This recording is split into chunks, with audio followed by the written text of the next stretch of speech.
Hi, I'm Tanya O'Callaghan. I'm Derrick Green. We are both international touring musicians with a mutual love for life on the road and all things food. We are stepping off the stage and taking to the streets to show you some amazing food and introduce you to many incredible guests. Highway to Health is a show where we will be combining great food, rock and roll, education, and a lot of laughs, while seeking out the most exciting plant-based food on the planet, showing you just how easy it is to be powered by plants. Along the journey, we want to showcase how a plant-based lifestyle can be a route to improving not only the health of people, but also the health of the whole planet. We've got guests from all walks of life, Going to the most interesting places with the most interesting people.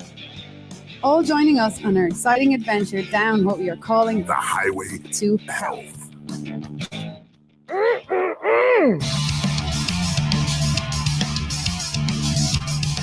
In each episode, we will be exploring culture, eco-friendly innovations, and plant-based foods.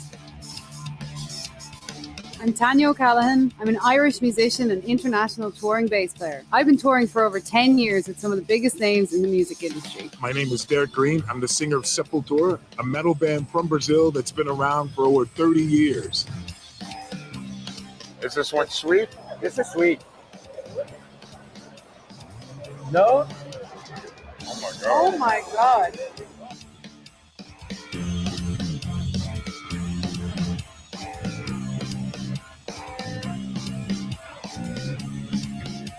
What's the plan? She's getting inked up.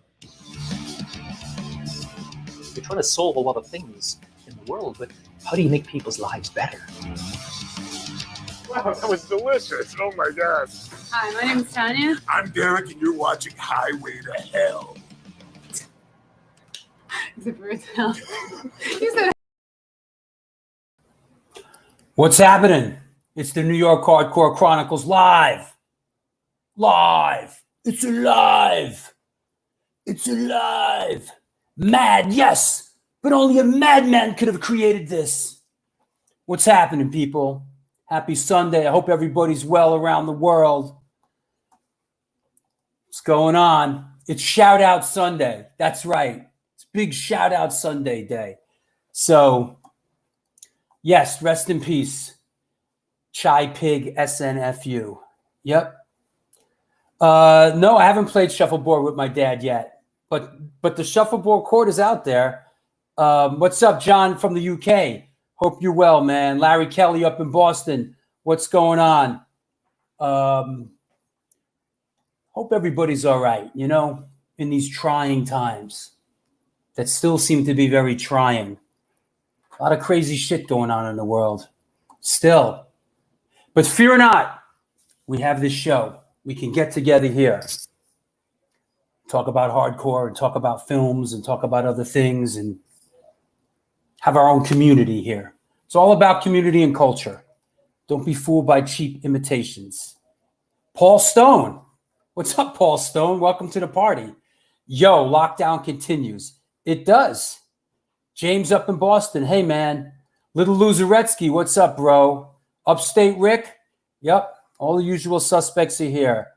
Yeah, life goes on. For sure. For sure.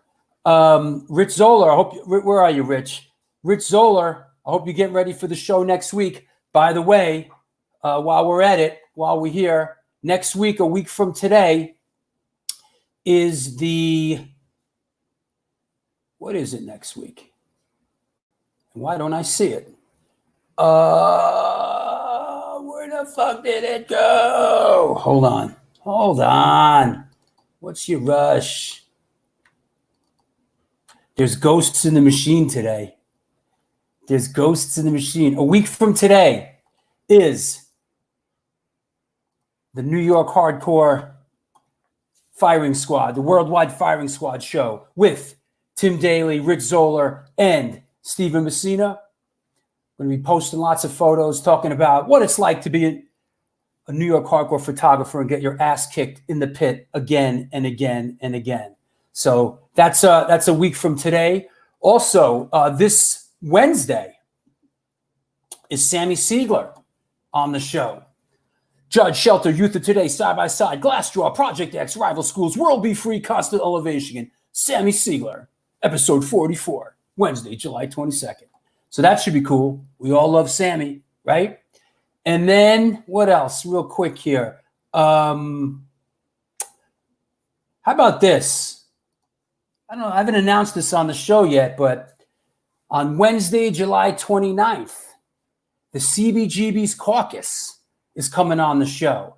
That's New York City Council members Justin Brannan, who was in the hardcore bands Indecision and Most Precious Blood, and Keith Powers. Special guest is going to be Jesse Mallon. We're going to be talking about the future of live music in New York City. We got some councilmen. Listen, I know we don't talk politics on this show. We got to make a move here, people. We got to talk about the future of live music in New York. Hopefully it won't get too weird with politics. I'm not interested in talking politics, but we got to do something to save the venues here. We have to rally. The community has to rally. We have to open a dialogue here is what we have to do. So yes. Yep. Indecision. That's right. That is right. So yeah, that's coming up. In the meantime, what do you say we do picture of the day? What's up with Steven Messina? What's happening, bro? What's up? What's going on? New surroundings. How today. are you? I'm good.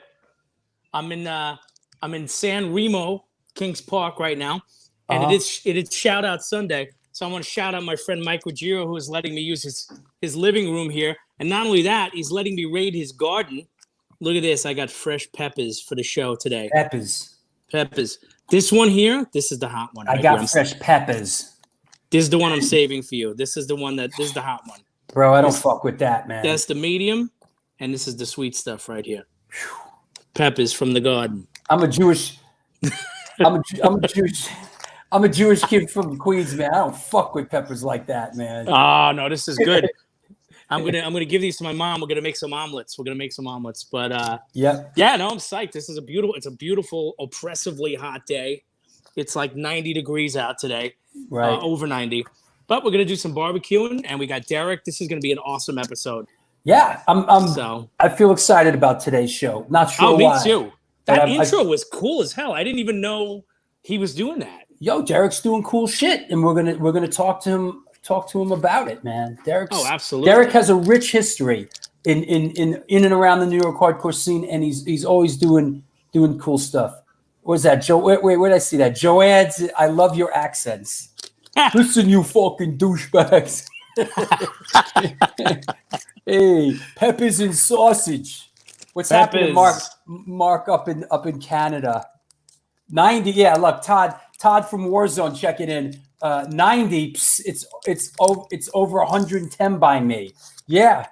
Yikes. Yo, Todd is down there in Scottsdale, Arizona, which is where my mom is, which is where Roger Moret is, and Brooklyn Larry, who manages Sick of It All, even though he's Scottsdale Larry now. And it's hot in Arizona. 90 is like sweater weather in Arizona, though, isn't it? Listen, man, I was there in the summer once, bro. It's rough. Anyway, let's do photo of the day, huh? Absolutely.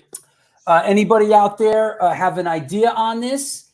Here we go with photo of the day. Here we go. Boom. Photo of the day. Yeah, that's cool. Let's wait for a few things to pop up here, because I think this is kind of. I don't think we need any hints on this, actually. Yeah, I mean the the backdrop in the back says a lot. Speaks volumes. And if you know New York hardcore, you got to know this drummer.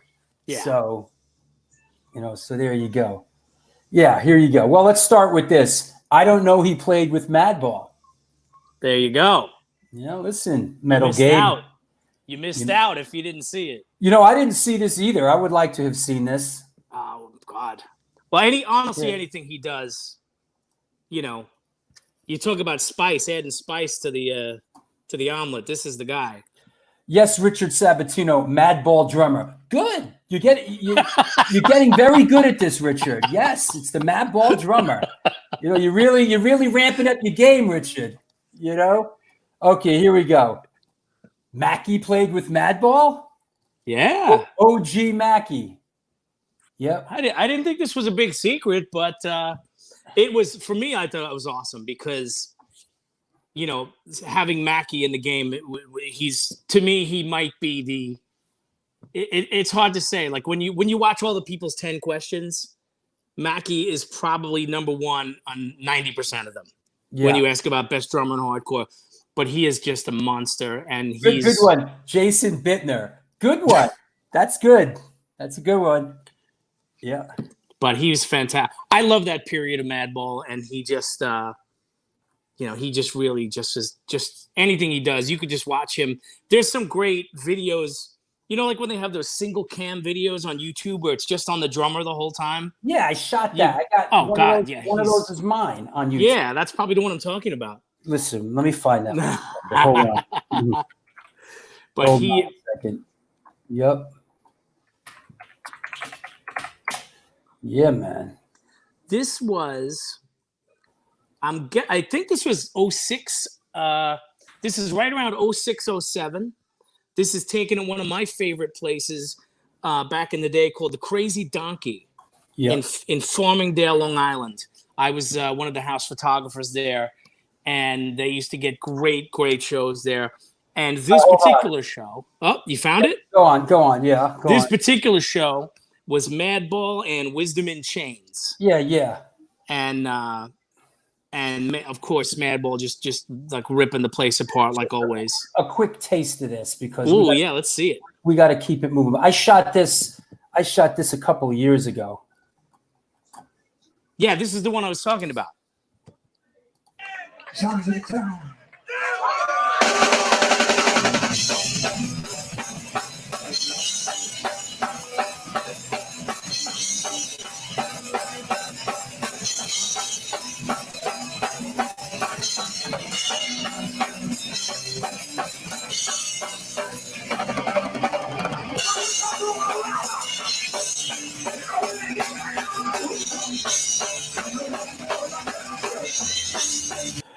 All right. Very hard to keep still with that music on, you know. Wow. Smoking. But he was just phenomenal in that and Madball and it's funny because I remember him with the Fun Lovin' Criminals opening up for U2. Yeah, he's done. I mean, that's a guy I wish would write a book. Yeah, well, that's also a guy that, you know, doesn't do interviews, doesn't own a computer. And, that's why. You know, so, yeah, you got a better chance of seeing God than see, that's why you're writing. When was the last time you ever saw like a Mackie interview? Like he's like the Bigfoot of hardcore. Yeah. You know, there are blurry pictures of him walking by. That's about it. You know, but he would be a great one. We gotta just, you know, we gotta do. We'll just wait outside his house with a big net, and we'll just jump him, and with a net, we'll make him do an interview. Yeah, okay. But yeah, you know, that's that footage I shot has got like, you know, I got a lot of stuff on YouTube. That thing's got like a lot of hits. People. Oh yeah. People. Yeah, I saw him with the Bad Brains as well. Yeah, he was pretty great. Yeah, he was pretty great with the Bad Brains. But let me keep it moving. Absolutely. Let me do some sponsor stuff, and we'll bring you back on in a little bit. You got it. I'll see everybody in a little bit. Gonna go eat my peppers. Yo, it's the New York Hardcore Chronicles live, sponsored by Fryette Amplification, New York Hardcore Comics, and The Organic Grill. The Organic Grill is a vegan restaurant located in the East Village of New York City at 123 First Avenue, featured in New York Times and Veg News. Their dishes have won numerous awards, including Best Veggie Burger. They make their own cheeses, sausages, and burger patties, and every dish on the menu can be made gluten-free. This year, they're celebrating their 20th anniversary, and they're all about having a great time while enjoying amazing clean food. After 3 months of being closed, they are now open for deliveries. Get in touch with them and order some great food at www.theorganicgrill.com. So that said, let's get Sid the Kid on. Let's do record of the week because we want to get to our guest. I'm gonna let you on the show, Sid. Don't hog up the time, bro. Oh yeah, you're muted. How's that? You did that on purpose, Drew. I know you did. What's going on, everybody? So, yeah. All right. We're jumping right into it, dude. When you're ready, Drew. Here we go. Record of the week. Bim Scala Bim. Here you go. What's up? What's up with this? Bim, explain. Tell us about this. I am not familiar with this. So tell us a little bit about this. Well, Drew and everybody out there, this band, obviously, you see right there is The Fight. This record recently came out, I believe, in March of this year. Just they did the pre-orders for the Sheer Terror show recently, right before this all hit. Funny enough that I mentioned Sheer Terror, Anthony from Sheer Terror actually mixed and produced this record too, actually. And the best way I could really put this for those who want to check it out, they have a Bandcamp, go check this record out. It's, who would have thought you got a couple of skinheads, a couple of punk rockers, and a couple of hardcore kids, and you make one fantastic fucking record. I was fortunate enough to see this band a couple of times when Black and Blue had booked them over the years. And the last show I saw them with Sheer Terror, they completely fucking blew away the entire crowd. You know, if you wanted to take, say, Negative Approach meets Crucifix with some really heavy Neglect sound, that's what you're gonna get out of this record. Hey, can I ask a favor of you? Sure. Next time you do the show, could you stand even farther away from the mic so no one can absolutely not hear a fucking thing you're talking about? That'd be really great, bro. Because this way, what we're hearing now is we're hearing like a couple of words here and there. But next time, maybe you should take a couple more steps back. This way, nobody hears a goddamn fucking thing. Oh, come on, Drew. This is a record. Like I said, guys, definitely check this record out if you haven't. It's on Bandcamp. You know, just look up The Fight, Endless Pain, and there you go. It's definitely worth the money what they're putting out. And you got a ton of other material too. As I said before, if you're into Crucifix, meets Negative Approach, Neglect, really hard, heavy grind stuff, this is the fucking record you gotta check out. Hey, May is saying it's so hot. How is Sid wearing a beanie? What the fuck? Ha ha ha ha. What's up, bro? 60-degree air conditioning. That's why. Ha ha ha. All right. But yeah, I got to check this out, Sid. I don't know this band, but you know. Oh, no, definitely. Like I said, this band's been around now for I believe the last 5 years.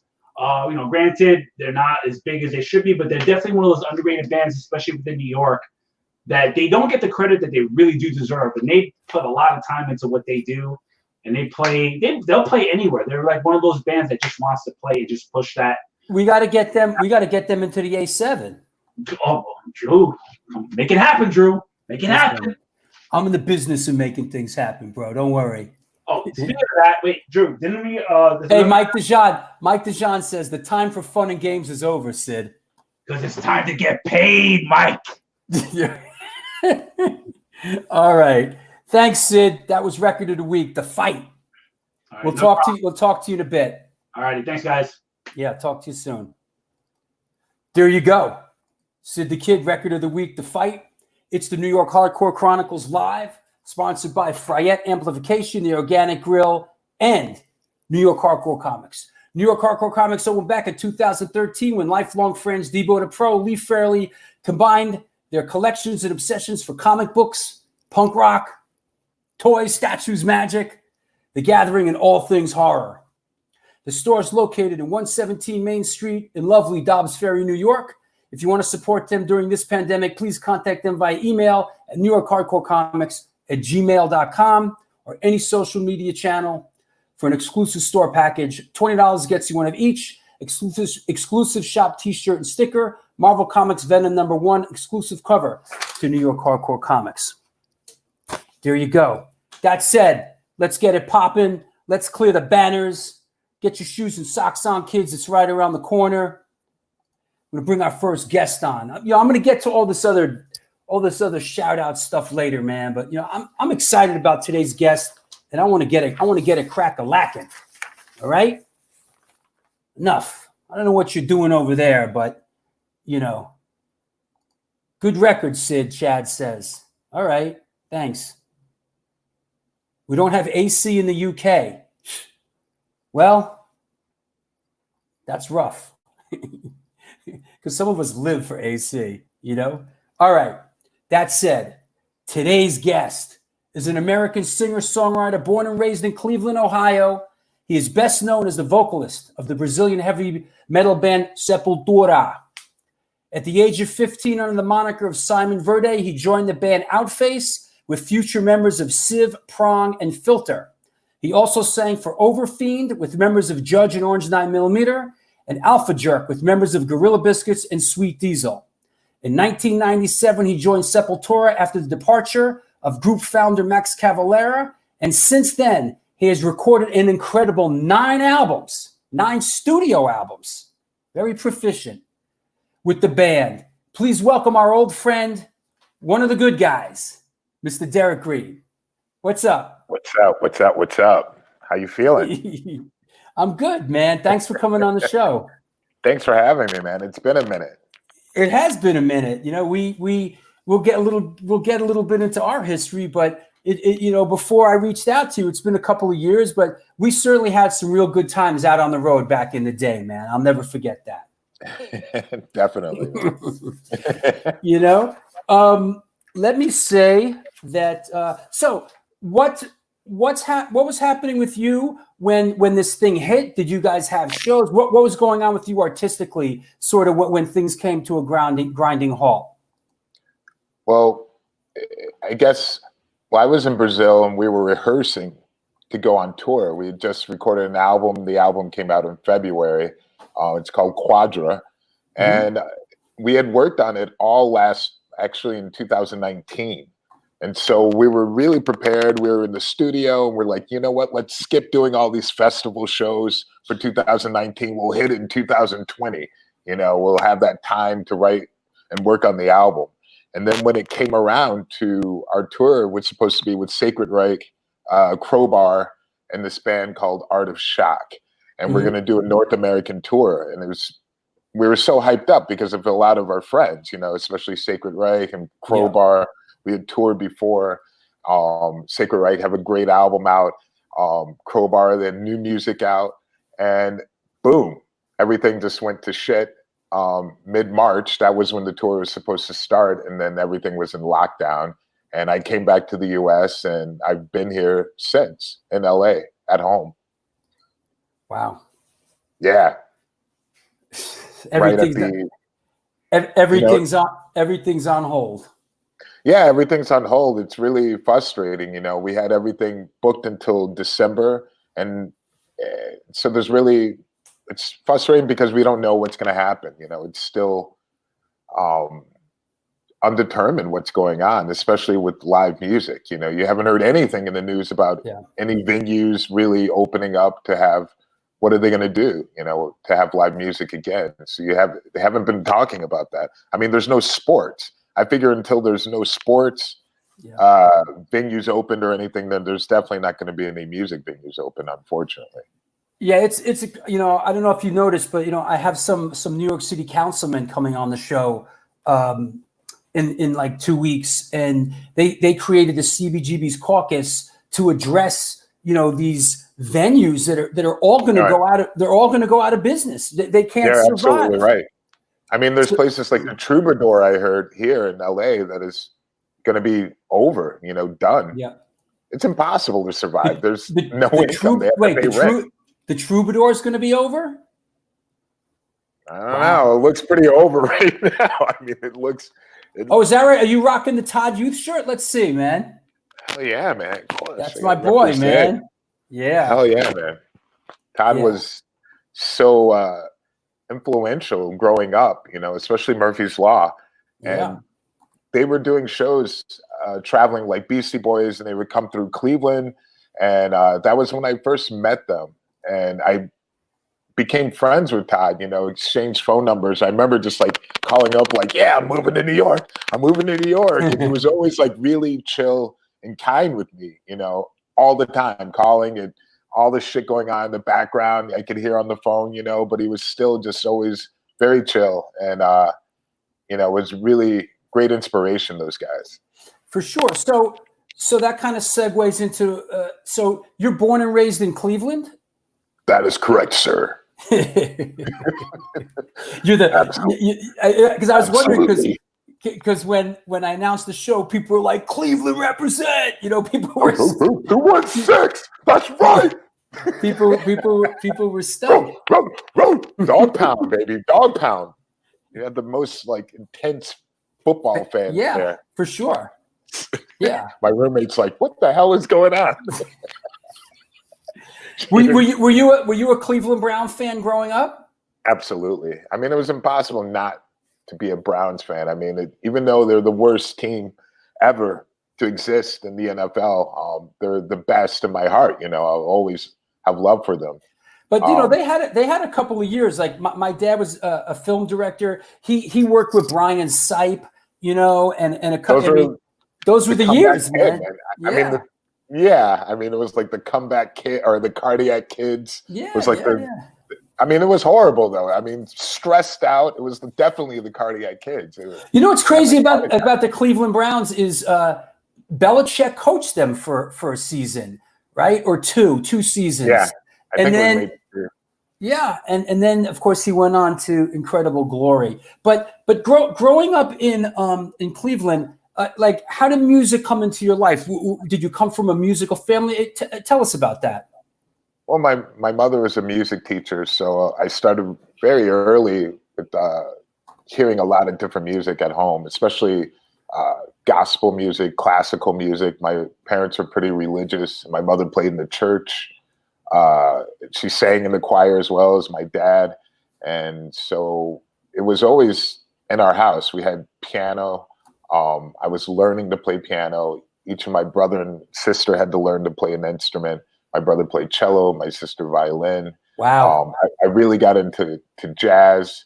And then once I started going to school with like white kids, and then I got influenced to rock, you know, like it was like first moving into the neighborhood. Where, it's crazy. I mean, it's funny because I remember moving to a neighborhood and it was an area, it's called Shaker Heights. It's like really, you know, there's been books about it, and even is that a Cleveland suburb or is that a suburb? It's a suburb of Cleveland, okay. And it was designed many years ago. It was one of the first design cities to like integrate people. Got it. Which came a little bit later. I mean, it wasn't the first idea of it wasn't to be fully integrated with like Black people and Jewish people and Asian people. It was completely just white people. But then it changed, and they decided they really wanted to integrate and have people of color, different nationalities come in to the neighborhood who were upper middle class, I would say, definitely very well to do. Paul Newman went to my high school. Oh wow! What was the name of that high school? Shaker Heights. Shaker High. Shaker High. Shaker High. Shaker Heights. United and strong. United and strong. Yeah. But I mean, it was an interesting place to grow up. I mean, it was really amazing. Honestly, I mean, I would feel very privileged to be able to live in a neighborhood like that and to have the education. But anyway, music was it was a major factor in school. You know, that's everyone awesome. had and just the fact that your mom was a music teacher, man. Yeah, I mean, she was really open to the fact that I really loved heavy music. You know, I started hanging out with kids who were like my first friend's neighbor. His name was David Lissauer, and he was like, I was like, "Yo, where's your Christmas tree?" And he was like, "Oh, we're Jewish." And I was like, "Jewish? What are you talking about?" You know, I was like 7 years old. He's like, "Yeah, we don't celebrate Christmas." I was like, "Well, what are you gonna do?" You know, like, "Oh my God, like, I'm so sorry for you." And he's like, "No, we get like." No, we're good. We have our own thing. I was like, oh, but he was the first person. Yeah, he was the first person that introduced me to the Beatles, and he was like, "Yo, check this out." And I was like, "Huh?" It was like Yellow Submarine, and I was just like slowly getting into it. And then I was like, "Oh my God, what is this? Iron Maiden?" And then AC/DC, and then Judas Priest, Van Halen. And then I just fell in love with like heavy music. And as it went on, I started getting the heavier music as far as hardcore and punk rock music, just because I felt that connected with me much better. It's the Beatles is the gateway. The Beatles once again is the portal. You know, For me as well, man. You know, just as a young yeah. kid, I mean, the Beatles just was as a kid. I think from our generation, you know, that's sort of everyone sort of went through that portal. You know, the Beatles. You know. Oh yeah, I mean, especially I was like, how are they making each album different from the last? You know, I was like mystified by their abilities of their songwriting ability. But seeing music live changed everything, though, because you know. Do you have any early recollections of like what was your first concert or your first couple of concerts? Like what was the first live music you saw that like really resonated with you? That really resonated with me. Like the first thing that I saw was, I think it was David Lee Roth after he left Van Halen. And that was awesome. I saw that. It was awesome. It was awesome. With Steve Vai, Billy Sheehan. Yeah. He was on fire. I was really just so impressed, you know. That's great. And it was a huge, you know, it was massive, the show. Yeah. But then the real show that resonated with me was definitely seeing Cro-Mags live, Age of Quarrel tour. And then right after the next week, like Bad Brains or something was like coming through. And they'd all come through Cleveland?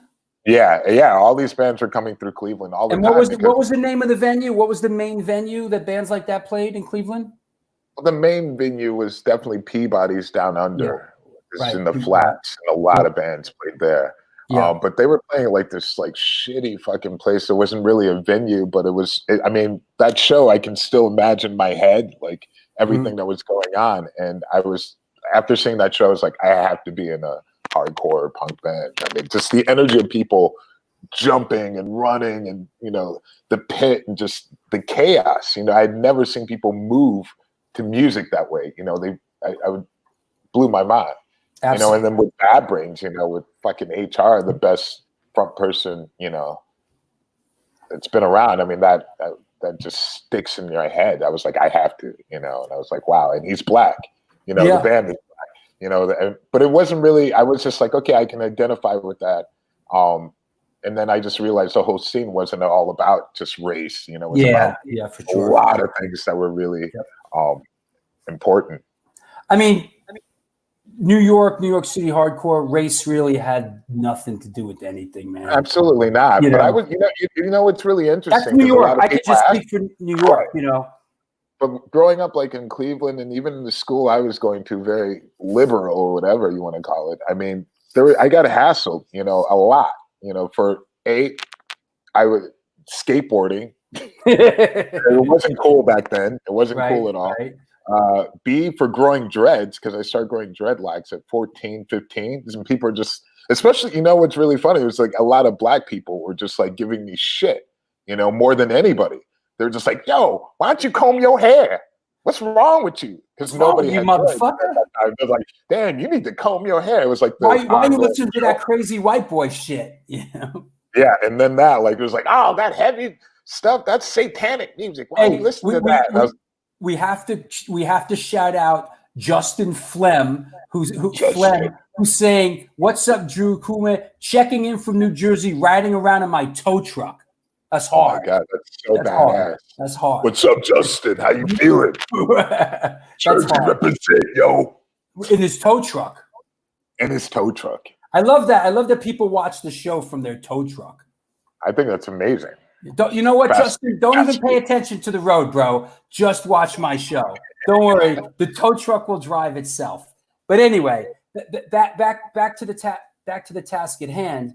Yeah, right. I mean, but you know, this is something we mentioned on other shows. How kind of like back then, you know, your like personal identity was so attached to the kind of music you listened to. You know, it was like, you know, what the, you know, oh, you're a rocker, you know, what the fuck, you know, like, you know, disco, you know, me, you know, we're gonna meet after school. There's gonna be a brawl.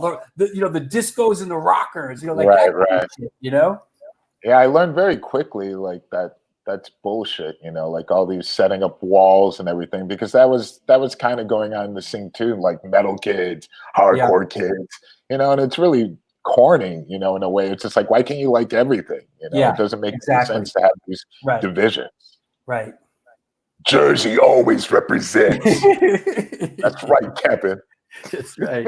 But well, that was always funny about sort of the the punk rock mentality or whatever mentality of, we don't conform to anything, fuck them, they wear a uniform. And meanwhile, in the punk rock scene, it's like, if you don't wear this, this, and this, it's young kids, Yeah, definitely. So how did you explain to us, how did you get into your first band? How did that come about? Well, I mean, I was friends with a lot of people who were going to shows, and so I was a roadie for bands, a lot of bands. And so, what's up, Warren Lee? Represent. I mean, not to insult anybody, because this is an insult to Warren Roadie, because Warren's not a roadie. But listen, Warren Lee is a tech, for Slayer and a business entrepreneur. Yeah, we love you, Warren, bro. Oh my God, Warren, miss you, brother. Go ahead, go on. Okay, so yeah, I was definitely a roadie for my friends' bands and watching them, and the singer left, and they were like, "Hey, yo, you should just sing. All the songs." I was like, "All right, cool," and just jumped in. I didn't plan on being a singer or even wanted to be a singer. I was like, "This is the last thing that a lot of kids even choose as their choice of being in a band." They're like, "Oh, I'm gonna play drums or guitar." Like singer, you got to put your shit out there. It's like your whole soul, and I mean, you're doing that, of course, when you're playing instruments, but it's like your instrument is coming from your body, so it's a completely different experience. Yeah, absolutely. And so after that, I just they were friends, childhood friends. That's how it started. Now, is this Outface? Yeah, that's with Outface. Now, did Outface was a Cleveland band? Correct. Okay, go ahead. And so, we're all in the same area. I don't even think we went to the same high schools. We just went to shows and knew each other from going to shows and skating. And that's how it really started with my first band with Outface. And that lasted about 8 years, just all of high school, opening up for every band that came through. That's how I met like Murphy's Law and just SNFU, opening up for them, Bad Religion, Agent Orange, like every band that came through just tried to get on the bill. That was what you had to do in order to get your recognized out there. And for those that may not know, basically some of the guys in Outface, went on to do other things. Like Charlie played guitar. Who went on to play in Civ, and I think he's in Gorilla Biscuits now. He's also playing in Judge. Yeah, right. and Frank Kavanaugh, right? Right. Went on to play with Filter, and then in Prong. Because Filter is a band from Cleveland as well. Rich Patrick used to be in 9 Inch Nails, who are from Cleveland as well. So these guys, everybody sort of went on to do other things. Now here's the drummer, and even the drummer, right? Mark, he went on. He played one album with Integrity. Oh wow! Oh, yeah. Now that's the back of. Is that the back of the record? Yeah, that's a back of Outface, and Walter Schreifels was the A&R for that. So Walter was, and Crisis was a subdivision of Revelation Records. Wow! So this was like one of the first or second things that Walter had acquired into the Crisis Records family. And I have no idea why I picked Simon Verge. I was just fucking around with names. And I thought that was a cool thing, and I was an idiot back then. So, well, isn't green translated to Verde? Yeah. I was trying to be cute, Cute it was. And you guys, and I mean, so we recorded at Don Fury's. Oh, is that right? I didn't know that.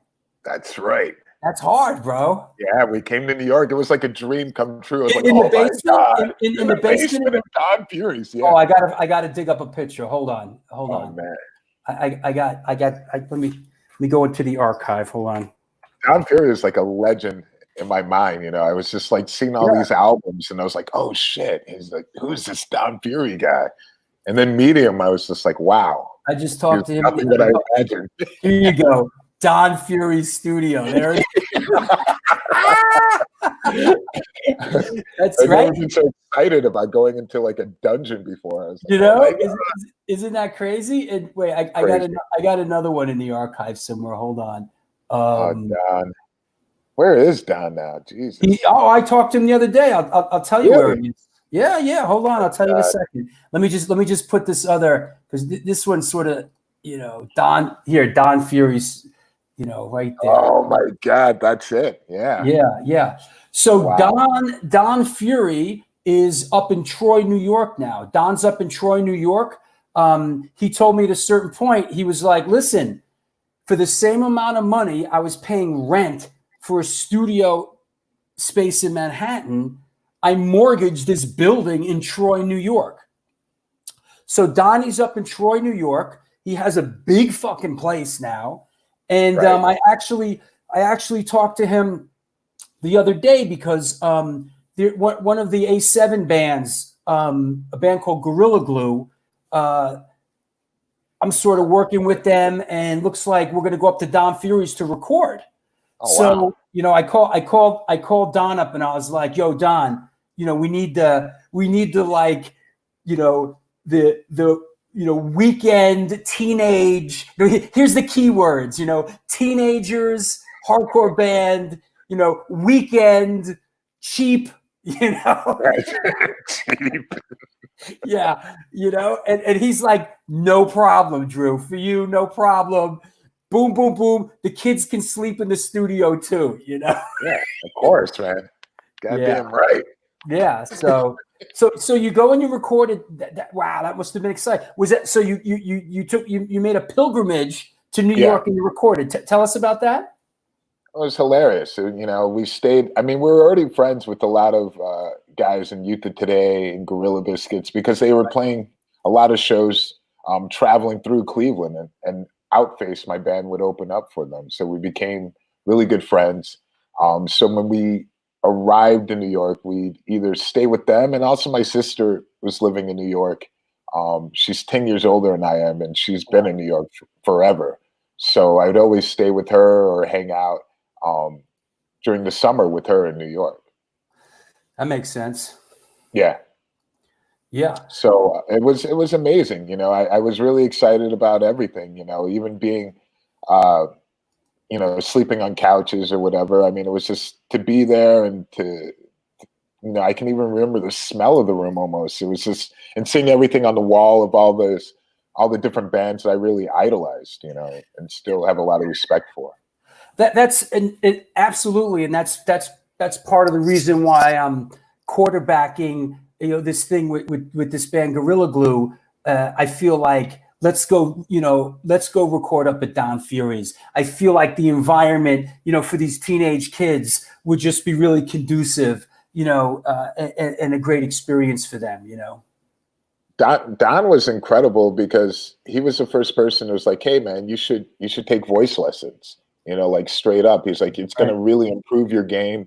And after the whole recording and everything, he's like, trust me, you should definitely do it. You have a great voice, but it could be much better. And I followed up on that, and I really have to thank him for that. Now Outface, you guys, toured the East Coast and toured the South, and you even did a European tour, right? Yeah, I don't even know how that came about, but I mean, just as far as writing letters, staying consistent, writing letters and checking out fanzines and figuring out like who is booking these shows and how can I get in contact with them. So Mark Nickel from MAD, he was the first person that, took a gamble and brought us to Europe. And that was, one of the best tours I've ever had in Europe. It was my first time even being on an airplane, on Pakistani Air. And I was just like, I love those early MAD deals, or when you go over to Europe for the first time. It's like you connect 3 times and go all the way around the world to show up in Berlin. I mean, I was so naive to the fact of like flying in general. Like Pakistani Air didn't make me hesitate or stop for a second. I didn't blink. You know, I was just like on Pakistani Air with like a bottle of like Jack Daniels or something. Like, yes, we're going to Europe. And then realizing, you know, like, oh, I'm ready for these free drinks. And they're just like, sir, you are traveling on Pakistani Air. There's absolutely no alcohol on Pakistani Air. I was like, what the fuck is going on here? You know, and the party's over, brother. Take a seat and shut the fuck up. Yeah, and I couldn't even get my seat. There was like, you know, full lady with like kids there, and they're just like, just take another seat. It was just really a mind-blowing experience, but it was an incredible tour. Did Outface and you and Charlie, did you make a conscious, did you say, hey, we're moving to New York? Did you guys move to New York? Right. So once that European tour ended, like, I think, you know, traveling opens your mind so much. You know, you really get to meet a lot of different people and see how people are living, see different situations for yourself. And this really like sparked a fire in us. Like Charlie and I were like, you know what, we've done as much as we can in Cleveland. Let's get out. Let's go to New York, because we're always going there, hanging out there. Yeah. A lot of our friends are there. A lot of bands are making things happen there. Let's move there. Let's get in the mix. Yes, let's get in the mix, so to speak. And we did that, and we moved to New York around 93, I want to say. I think it was like 1993 or so. And that was that, you know, like Charlie, we were like looking for people to start a band with, and that's how we got in touch with Sammy. And then Eric. But was Outface a functioning New York band, or you guys came to New York? No, we disassembled the band. We're like, okay, Outface is over. Let's just start fresh. Just Charlie and I looking for players. And that turned into what?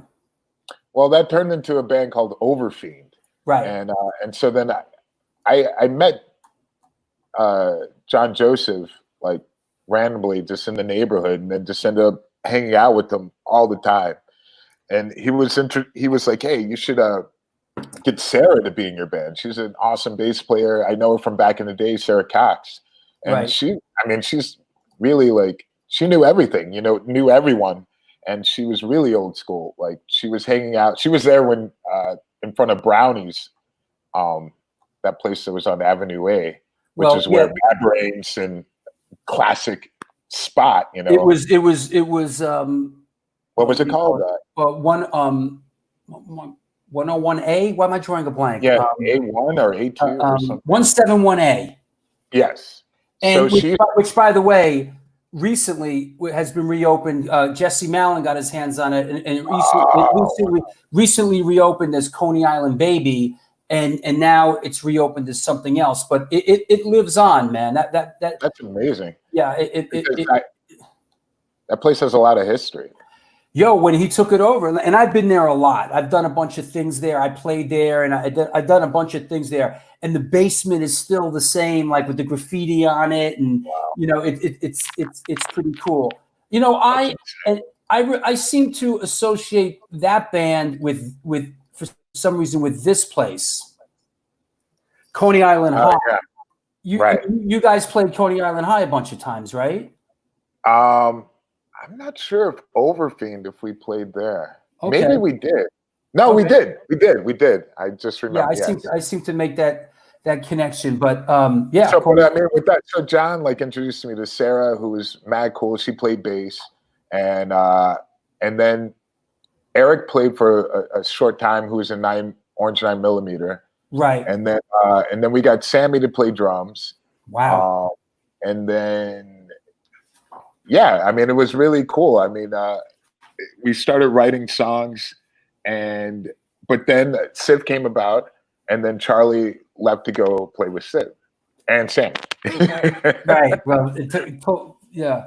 So you guys didn't play out that much, I guess. No, we played like not that much. I mean, we played. Yeah. I'm trying to remember the one show that we had. It was like in Long Island somewhere. Sick of It All in Staten Island. Yes. Oh my god. It was Sick of It. It was sick. You opened for Sick of It All. Yo, listen, bro. Let's get something straight. Wow. I get paid to do my homework. Man, I'm impressed. Yeah. A slow clap coming on. Man. And that was pretty much it. I was like, I was bummed out, to say the least. And so then I just kept going, you know. There were a lot of people that I surrounded myself with that were in the music scene.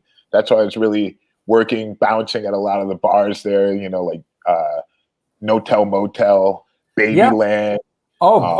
Babyland. Yeah, I worked at all of them, all the places for Deb Parker. I met my wife. I met my wife, now ex-wife, at Babyland. No way! Oh my god! So Beauty bar, Beauty bar, right? Hey, you know who? Just to throw it in the mix. Wait, I just saw. Oh, Walter Monster Ryan. Yo, what up, Derrick? Great guy. What's up, bro? Yeah, man. Okay, he was playing in one of the legendary bands, DRI. Yeah. Yep. Incredible. And Federico says hi from Norway. You know. What's up, Federico? Yeah. It doesn't sound very Norwegian, but that's cool. Yeah, right. But wait, he's throwing this in. Derrick killed it last time Sepultura played in Oslo. Thank you, brother. Yo, I wonder if it's at the Rockefeller or somewhere. Oslo is. I always have a good Oslo. It's always on in Oslo. Yeah, it's amazing. Oslo is fucking great, man. Country. Yeah. Oh yeah. So, all right. So Overfiend sort of like peters out, and then didn't you start with Sarah? Didn't you put Alpha Jerk together? That's correct. So Alpha Jerk was like, I was like, you know what? I'm going to play guitar. I was like, I never played guitar in my life, but I'm going to pick it up and write some songs. I got to make this happen. That's the spirit. That's like, I'm not going back. I'm not going back to Cleveland. No, I did not have that attitude at all. The fucking football team sucks. Fuck Brian Sipe. I'm not going back. I'm like, I'm not going. It's not like the Jets were doing anything. So yeah, right. But oh man, Alpha's demo, Seth. Wow, that's cool. Yeah, very cool. So I got together. I think the guys from Sweet Diesel, Nick, was playing drums. Right. For a short time, Luke was playing drums. Right. Luke from Warzone and Gorilla Biscuits. And so, and then we got Nick from Sweet Diesel. Right. And we also worked together at Beauty Bar. And so then that's how we made that connection. So that lasted a pretty short time. We did some shows with the Lunatics and stuff like that. And that was a lot of fun, like in the New York area. But then that offer came about from Mike Gitter, who just started working at Roadrunner Records at that time. But before we get into get over the big hump, you guys had a couple songs on that New York Artist compilation, right? That's correct, man. Right. Outface Reunion. That's a good one. It's a good one, but it's another story altogether. Yeah, right. But yeah, that was a lot of fun to do. You know, to work on that. New York's Hardest. Yeah, New York's Hardest, and we had a few songs. So that was, you know, me and my guitar writing ability at the time. I was just like, I got to do something. You know, like I was just tired of trying to find like a guitarist and stuff like that. It was difficult to find committed people, you know. Bro, you have a great story, and I'm excited that we're talking about it because it's about to get real good. So hang with me a second. Let me shout out the sponsors, okay? Yeah. It's the New York Hardcore Chronicles Live, sponsored by New York Hardcore Comics, The Organic Grill, and Fryette Amplification.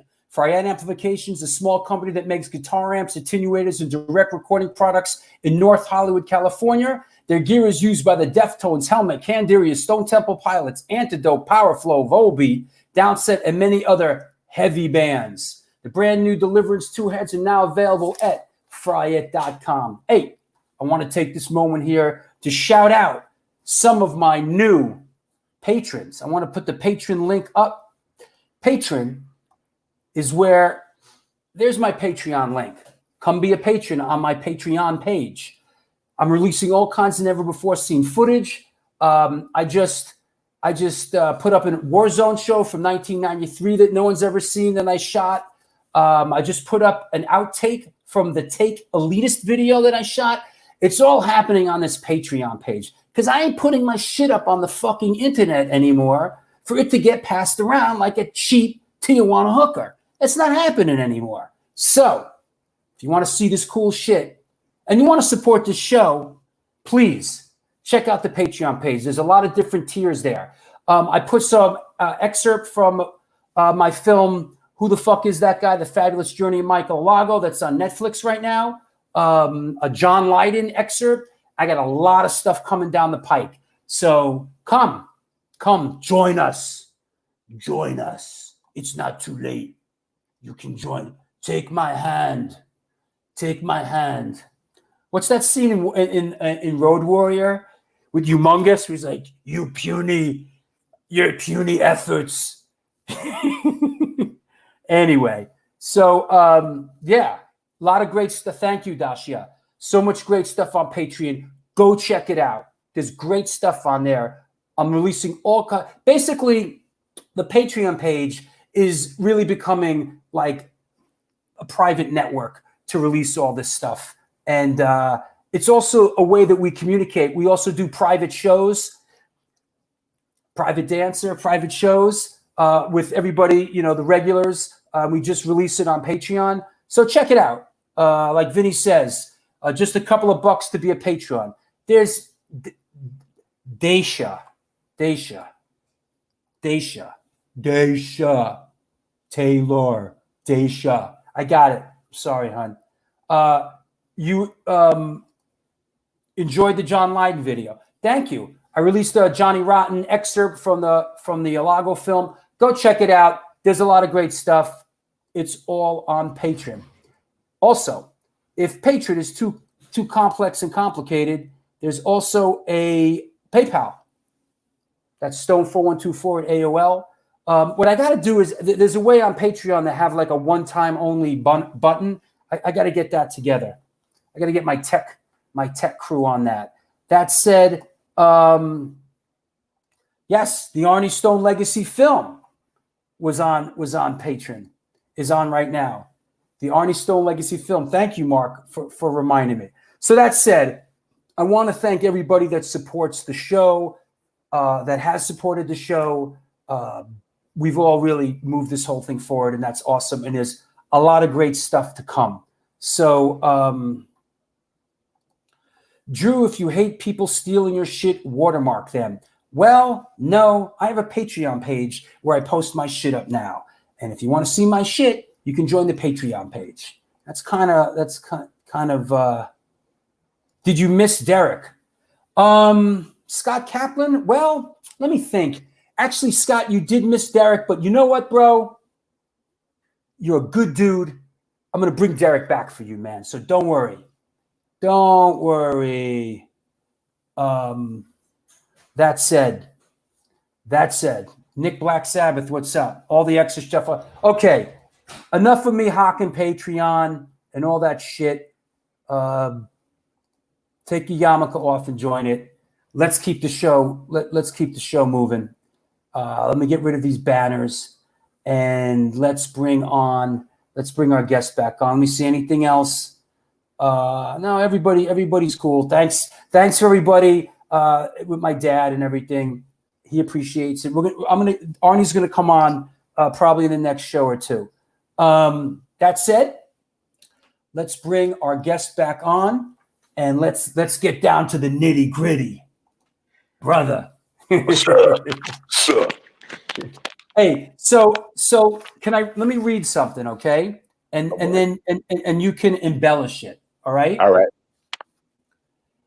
Derrick Green was approached in 1997 by A&R rep Mike Gitter from Roadrunner Records. He told him that Sepultura frontman Max Cavalera had left the band and they were searching for a new vocalist. He suggested Green try out for the position. Sepultura had recorded one song with no vocals to see what people all around the world could come up with. Green got a hold of the tape from Gitter and he recorded his idea for the song Choke and sent it to Brazil. A month later, he received a phone call from Sepultura's drummer, Igor Cavalera. He was then asked to fly down to São Paulo, Brazil, to meet everyone and audition for the position. Green flew out a week later and met everyone and auditioned for 2 weeks.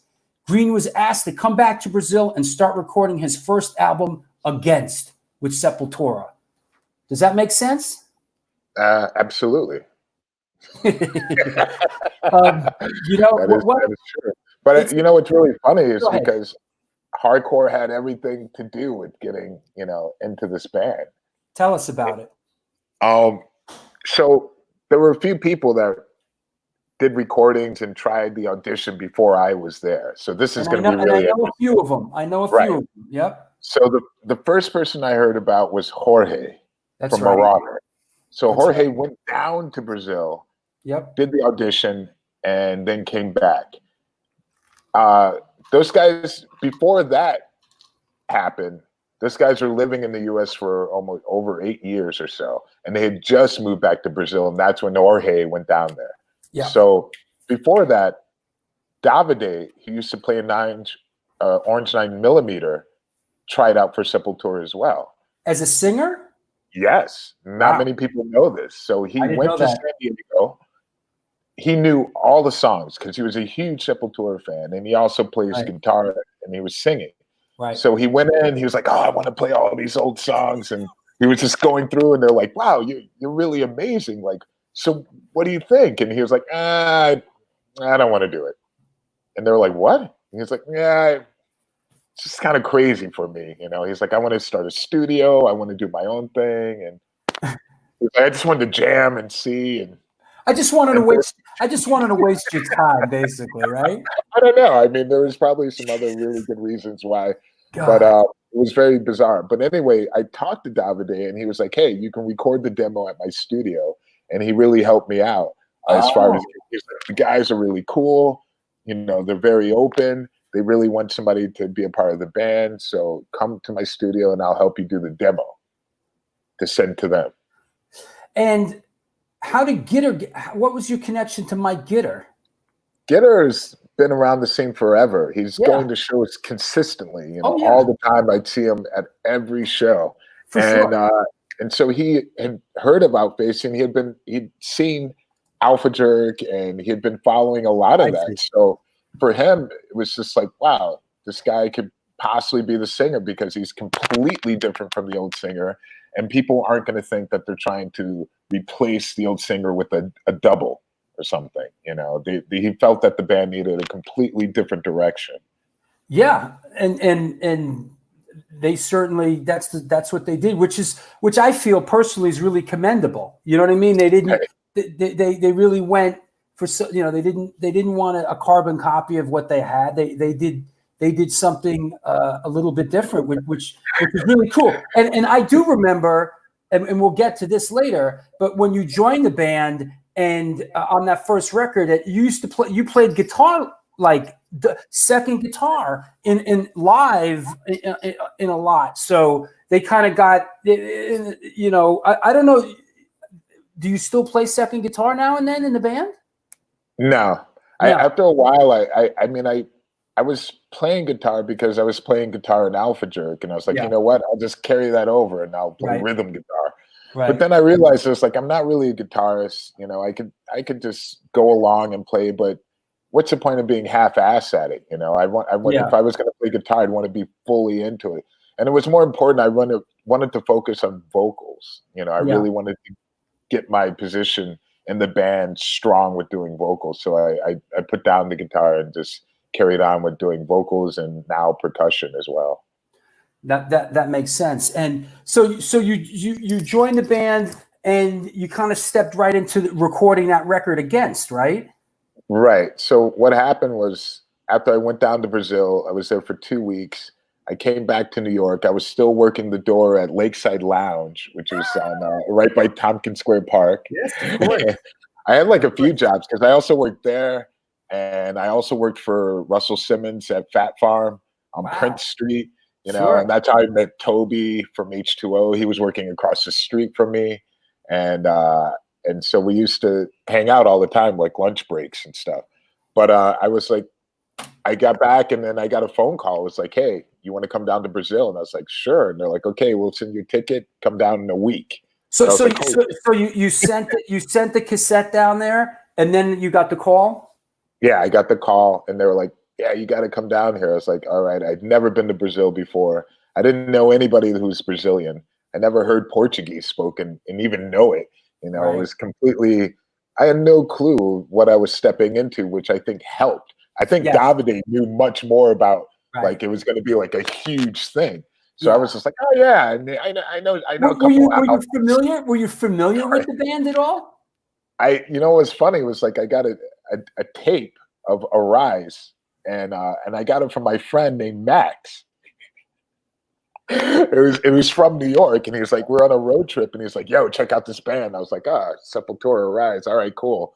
And I wasn't a really big metal fan, but there were certain things that I liked about it. You know, the rhythm was very different from typical metal bands, and the lyrics actually even got better with Chaos AD. I think they were stepping more into their personality, becoming comfortable of who they are.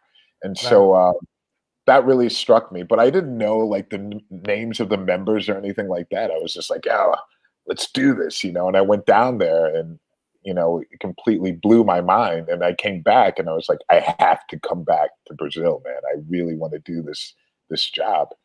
And so I got a call. Okay, go on. No, so you got it right. How is your Portuguese now? Bananas. Eu falo muito bem, eu falo português pra caralho, mano. É nós na fita. Nice. So I came down to Brazil. I didn't speak any Portuguese at the time, and came back to New York. And about a month later, I got a call from Igor, actually. And he was like, hey, you want to come back and start recording again? Which they had already started working on, you know. Right. So I couldn't believe it, and I left New York, and I left the U.S. for 20 years. Wow. Yeah. I was just like, I can go. Like once I was there, I was like, oh my God, we're gonna go on the road. We're gonna tour the world. I can live anywhere I want now. Yeah. And it just made sense. I was like, you know what? I'm just gonna move to Amsterdam. Well, that's what I remember. Let me put a picture. Okay. Let me put a picture up here. Here's a picture of oh yeah, wow, that's awesome, right? So right. that's wow. You, me, Igor. You know, wow, that was like Tattoo the Earth, probably around that time. That was what? Like I remember there was a tour, Tattoo the Earth tour. No, that was when I was out on the road with you guys with Biohazard. It was Biohazard Sepultura. No, I mean that was after, but I mean, yeah, before that was Tattoo the Earth, and So, but I remember that you know we were out on the road, and you were living in Amsterdam at the time. That's right. Yeah, because I it just made sense because we were doing so many tours in Europe. And after each tour, you know, everybody was going back home. They would go to Brazil, and I was like, and I had an offer from a friend that was like, hey, I have a space in Amsterdam. You can live there for free. I was single at the time, and my girlfriend had just broken up with me. And I was like, you know what? I'm going to live here. And I love it. You know, Amsterdam was amazing then, you know. That's cool.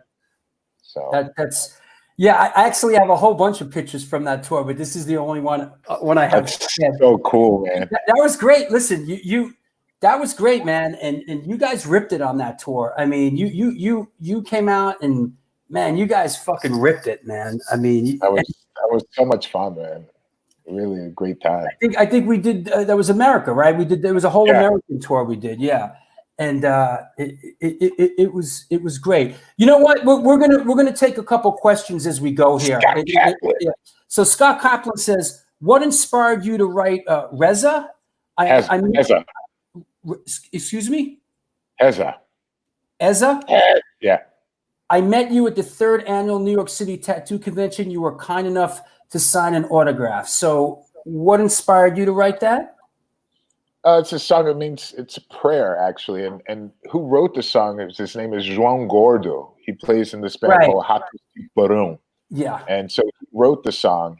and it's about the church and about prayer. And I know he's not a strong believer in the church, but that song is all in Portuguese.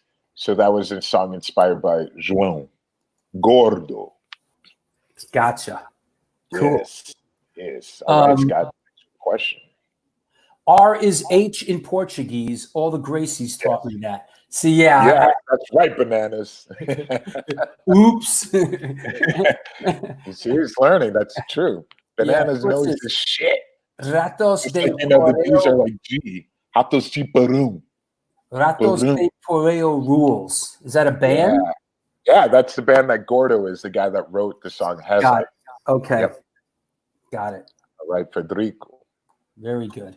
So so you know, I'm on the road with you during Scott Kaplan. Thanks, man. It's my favorite off the record. Cool. Yeah, we're on the road, and that was a difficult time. You know, it was really like trying to prove ourselves, you know. Listen, you guys really put yourselves out there with that, you know, and it was a bold statement. And, you know, I have to, you know, I have a lot of respect for you and for Andreas, because you guys have really stuck with it and through the years. And at this point, you've really created, you know, quite a library of stuff. You have your own legacy now.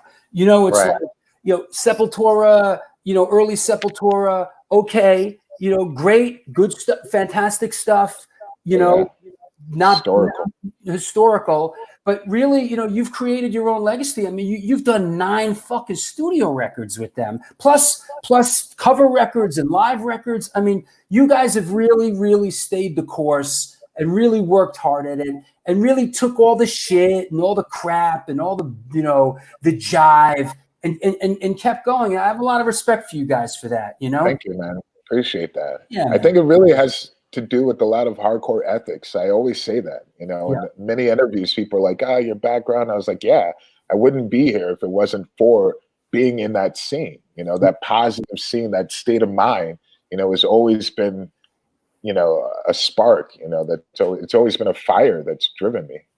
Yeah. Chi, le, viva Chile. Yo, Chile goes off, right? Man.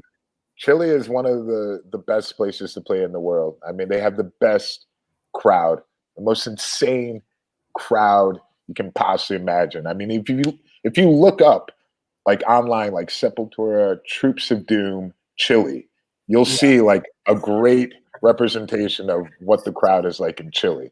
I mean, every band wants to tour and play there because the shows, they know every word. They're super passionate. It's incredible. You know, one thing that like here in the States that we live in our sort of like, you know, ugly American world here, that Sepultura goes out and you guys play like, you know, 30 dates in South America, right? I mean, you guys fucking work it and never, you know, and don't even go off the continent of South America, right? Yeah, it took some time to really open those doors, but it really had to stay consistent, you know, play even the small shows, you know, and build yourself, you know, where you go back, more people will come. And so sometimes you have to take a cut, you know, a little less to start off to get, you know, your footing in certain places. But then, you know, you can really come back and see the changes that have happened from doing those baby steps at first. But I love playing South America. You know, I would love to bring bands on tour with us that aren't from there, you know, because they would love to see those bands as well. And it would make for a great package to have and to travel all around South America. But it's difficult, you know, especially flying. Yeah. Okay. So at a certain point, we talked about this a little bit in the pre-show. You did this great covers album. And let's talk about that. Todd Hamilton, who was in Warzone. What's up, Todd? I love Todd, man. Todd the Kid. Whose idea was the Massive Attack cover, great version of Angel? Tell us a little bit about that, because that cover record, tell us about the songs that are on it, because there's some really great stuff on there. Well, it was in between. We had written. It was in between writing cycles. So, and we're also in between labels, and so we decided we need to do something. So we put out an EP, and the idea was really to write. It's called songs that revolutionized us, revolutionary songs. And so there were certain bands that had this impact on us. So like Public Enemy, James Addiction, Exodus. I mean, Devo. I mean, we wanted to pick the most abstract bands that really had an impact on us, and not the most typical bands that we could do a cover of. So I mean, Hellhammer was like and Exodus were the two. Like, okay, those are metal bands that we're going to do a cover of, but the rest was like really projected on doing things that really challenged us and that had an impact on us. So U2, Bullet the Blue Sky, and that video is awesome. Yeah, that was a lot of fun to shoot, and I wrote the idea for it, and then searched out a director who really wasn't directing that much at the time, but he was a great cinematographer. So I was looking at a bunch of reels of different people, and I was like, man, this cinematographer is amazing. He's got, Ricardo was his name, and Della Rosa, and it was just, he had such an impact, and so he did that video, and then the next video after that for Mind War, and so it was great to work with him, and unfortunately he passed away, and but it won an award for best cinematography at MTV Music Awards in Brazil, and it was I learned so much from being a part of the video and having my ideas, seeing it blossom. Is that right? Is there a cover of Bela Lugosi's Dead? Did you do that? Yeah, we did. Is it on that record? No, it's on I think it's on the Nation album. We did Bela Lugosi's Dead, a Bauhaus cover, which was a lot of fun to do. And again, not many people know that we've done all these like crazy covers. Right. But the following, this TV show with what's his name, Kevin Bacon, they actually use it in one of their series, in one of the ending parts with like Edgar Allan Poe setting somebody on fire. But yeah, they used the song Angel. And the new cover New Model Army. And then also, look, they're all coming in fast and furious. You did Rise Above, the Black Flag? Yeah, we did a Black Flag. That's right. And we did a Crucifix. Oh. Yeah. I saw them play back in the day. They were great. Yeah, I mean, there were no boundaries. Rise Above was a lot of fun. We did that with João Gordo from Ratos de Perum. That makes sense. Yeah. People, it's funny. People fucking love that covers album, huh? Yeah, I mean, it came a little bit later though, because again, people weren't really focused on what we were doing, like writing. Yeah, they were really, in the very beginning, they're just like, man, I can't believe it. Max isn't in the band. Max isn't in the band. I totally get it, man. I totally get it. I mean, there's been bands where people left, and I'm just like, damn it, it's just not the same, and it's like, or it's changed, or it's different, and it's like those things happen a lot in bands, Well, I mean, I have a little bit of a history with the band. Before you joined, I produced this. Oh wow, you did that? Yeah. Mm-hmm. Nice. You did not know that? Awesome. I did not know that. Yes, I produced it. That's it. So bad. Yeah. Very cool. I did that with Paris Mayhew from the Cro-Mags. Right.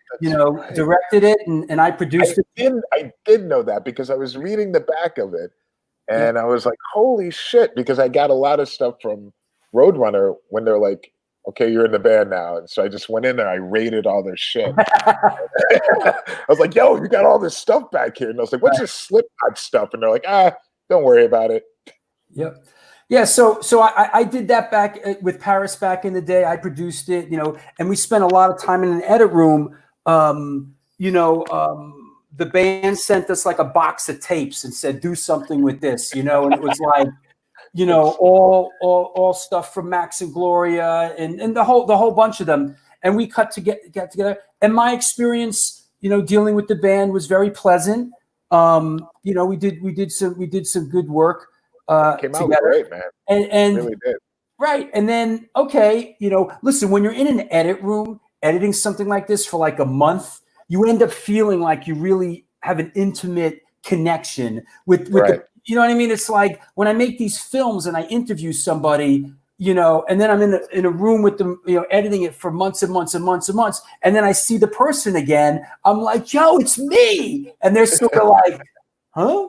I can understand that. It's really weird. So, after doing that, after doing the Third World Chaos thing, and I was like, yo, how the fuck is this band going to carry on? And then we did that tour together. Yo, I was like, wow, sold. Because listen, you're a great front man and you crush it, bro. And like in that tour, I was like, wow, this is great. It's different, but different's but different's okay, man. It is okay. It's okay. It's okay, man. It's different. Yeah, somebody just wrote like I had the VHS cassette tape as well. Yeah, no, here it is.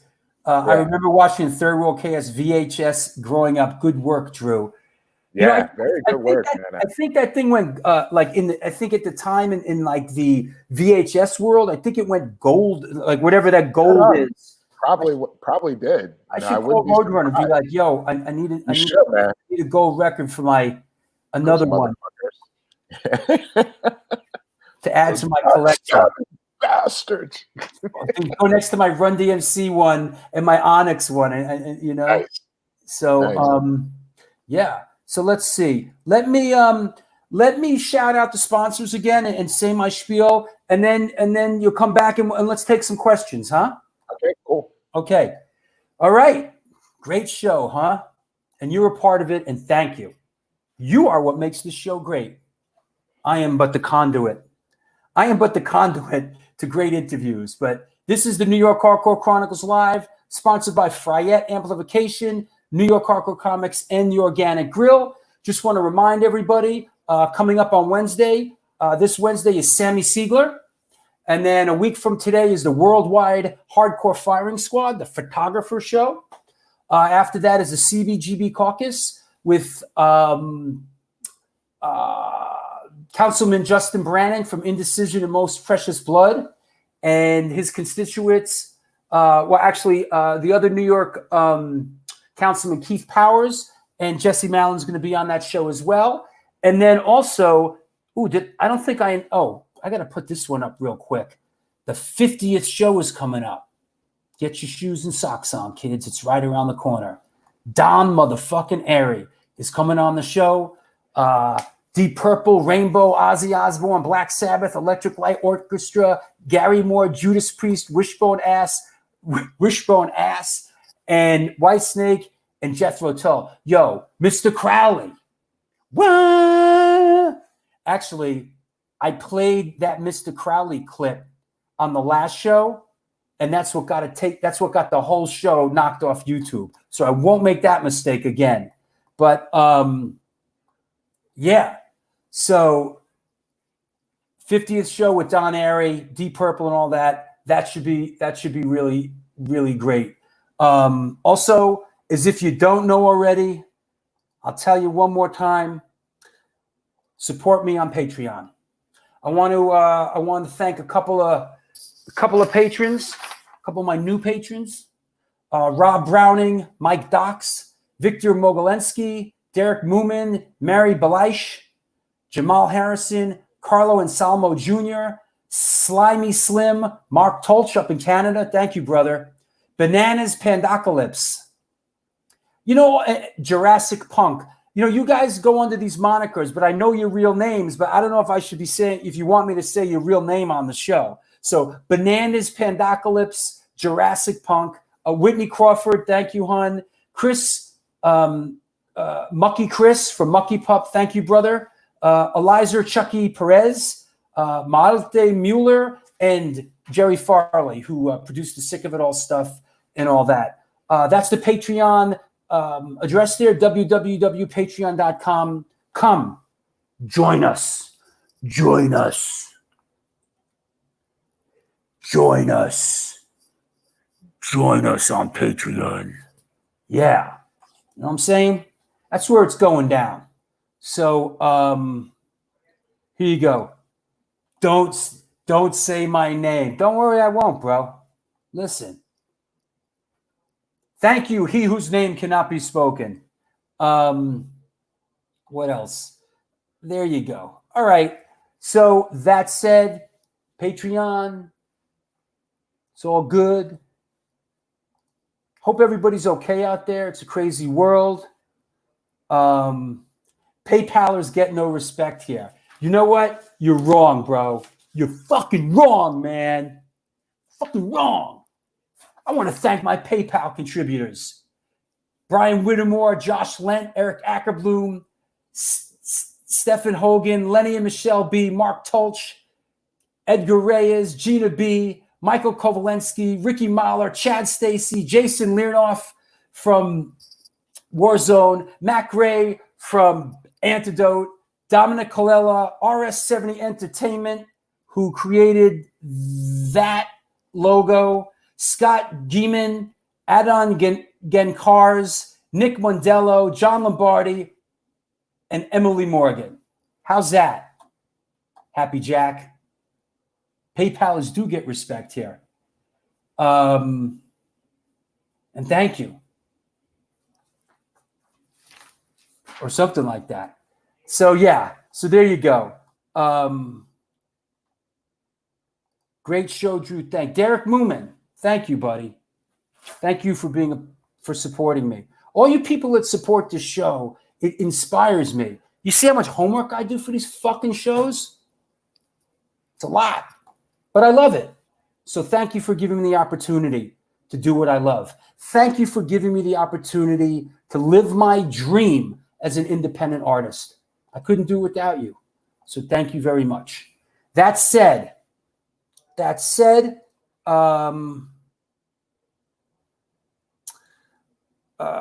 let me see. Anybody else got anything interesting to say?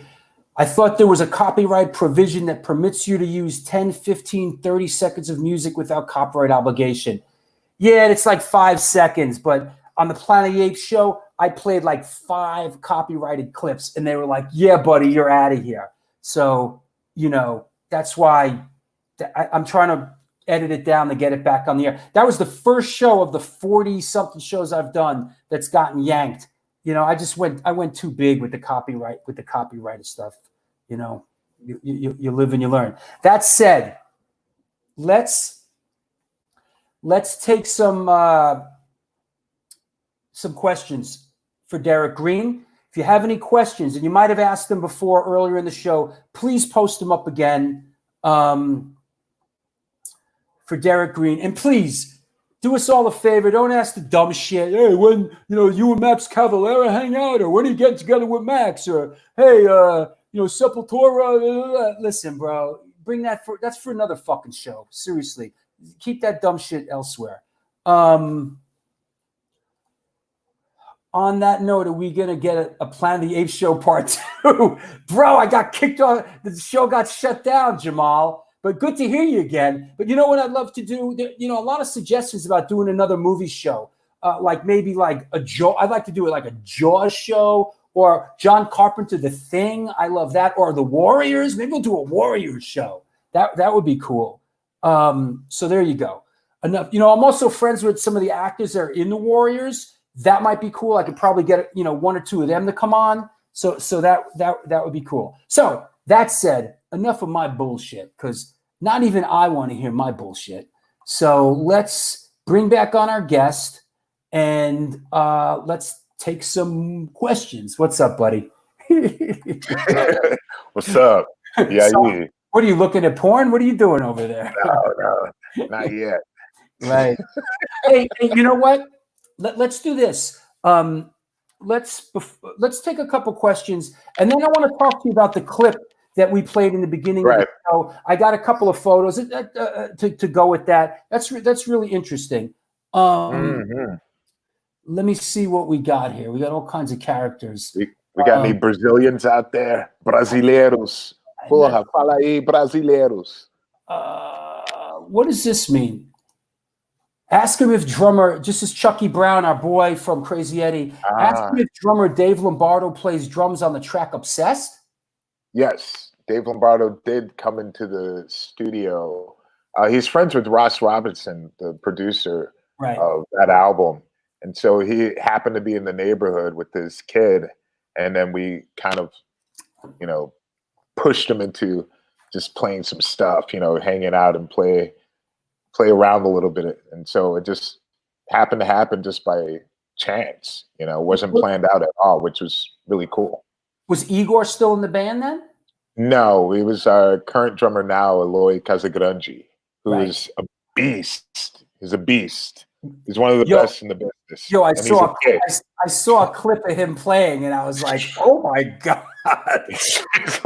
it's seriously no joke. Like Dave Lombardo was just like, "Oh my god, maybe you can teach me some of those Brazilian rhythms that he really wanted to learn." Dave Lombardo was Cuban.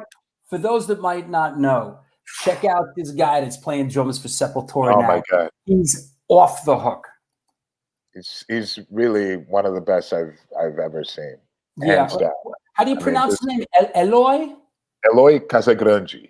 Right. Here, Todd the Kid says, watch Eloy on the 2005 Modern Drummer Festival when he was 14.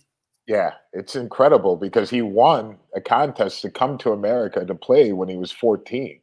Wow. He was that good. He's been playing since he was like 7 or 6. Wow. And when he was 16, he wanted to try out for Sepultura, but his mom was like, "Yo, you're too young." He would have got in. His ability is like that good. Wow. So I mean, he's insane to watch. Like I've seen so many incredible musicians like be on our set, like watching him on the side. Like there'll be like Lars Ulrich, James Hetfield. They're just like, holy shit. Yeah. Every once in a while, one comes along, right? And you're just wow. He's a real deal, man. He's the most focused, person I've seen as far as his instrument and just really beginning to the end, just a powerhouse. I can't read this. Can you read it out loud? Yes.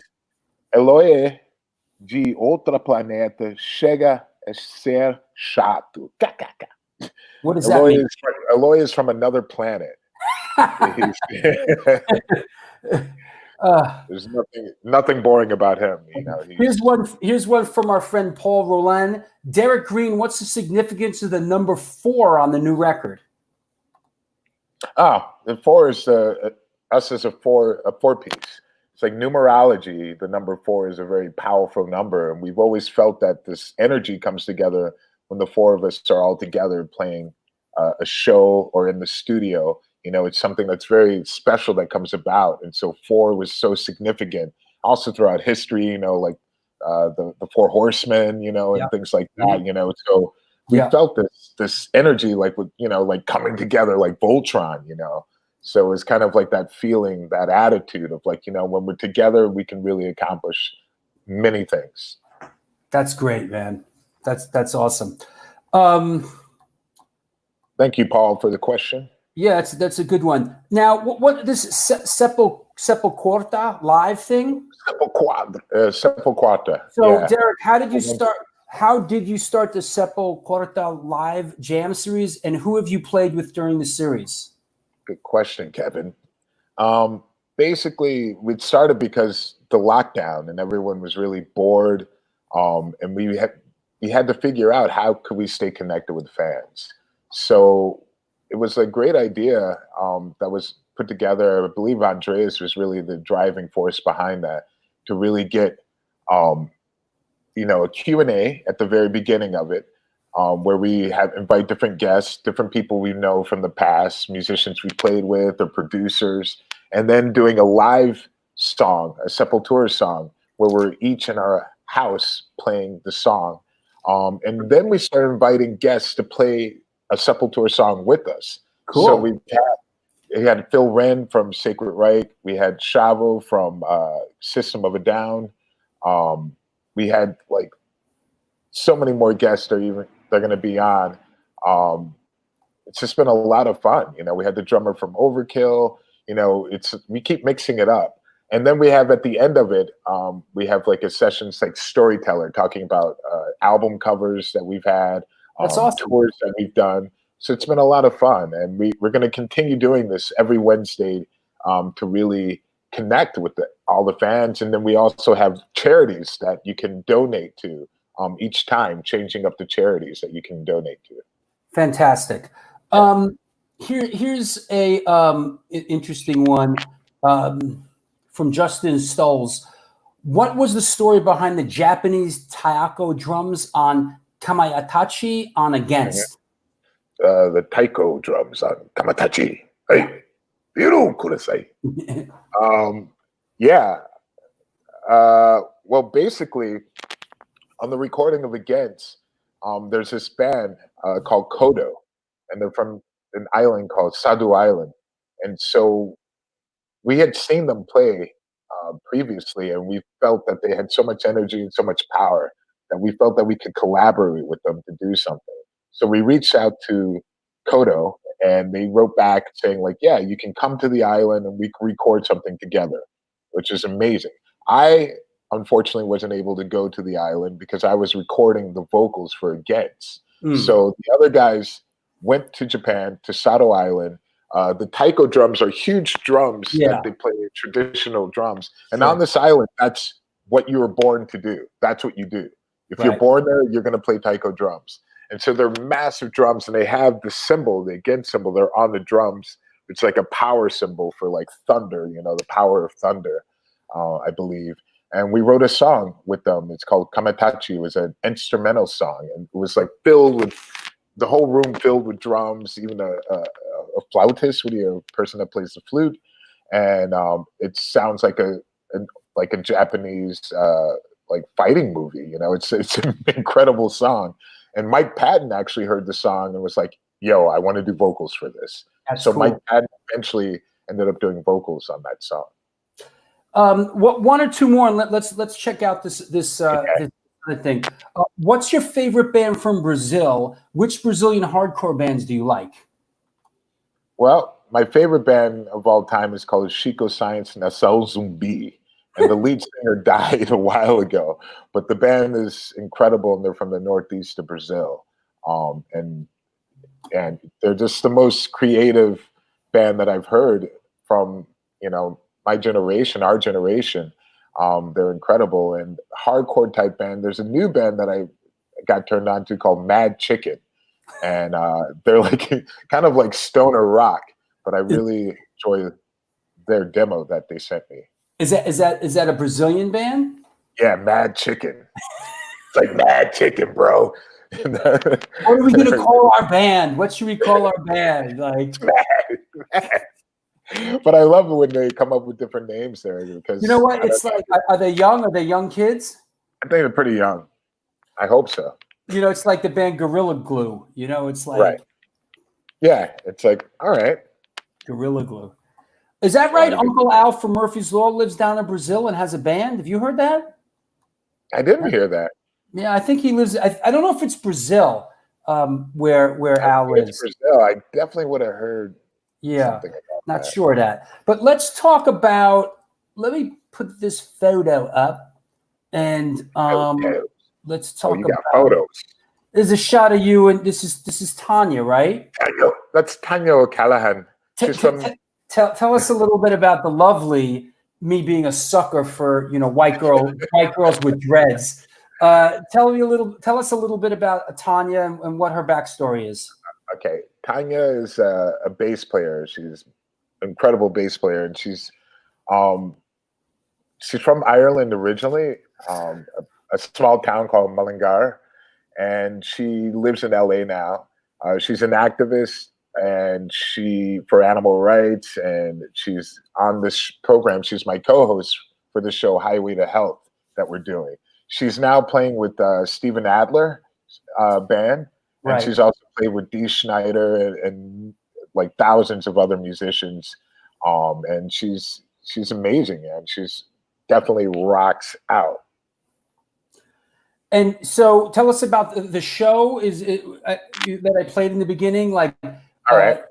I saw Moby there in the trailer, right. and and who else? Yeah, we got a lot. We got Kat Von D.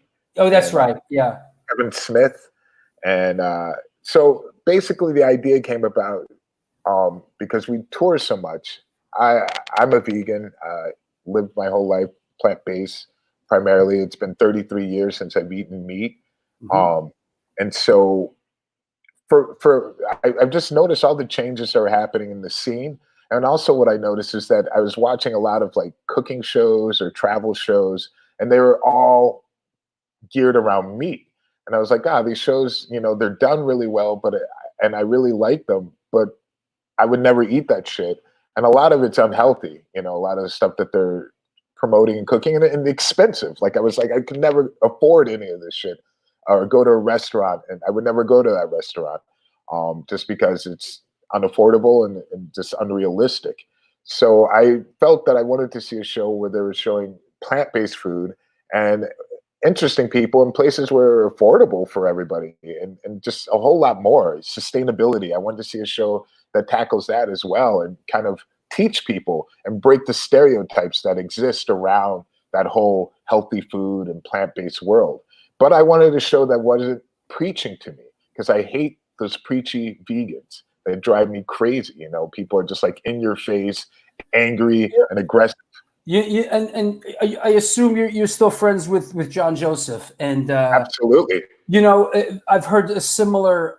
John Joseph really says a very similar thing about vegans. To him, like vegans, like a dirty word almost. It almost is, man. They've made it that way. I mean, that's why I prefer just plant-based. It's and just for the fact, I mean, for us, the show is about fun.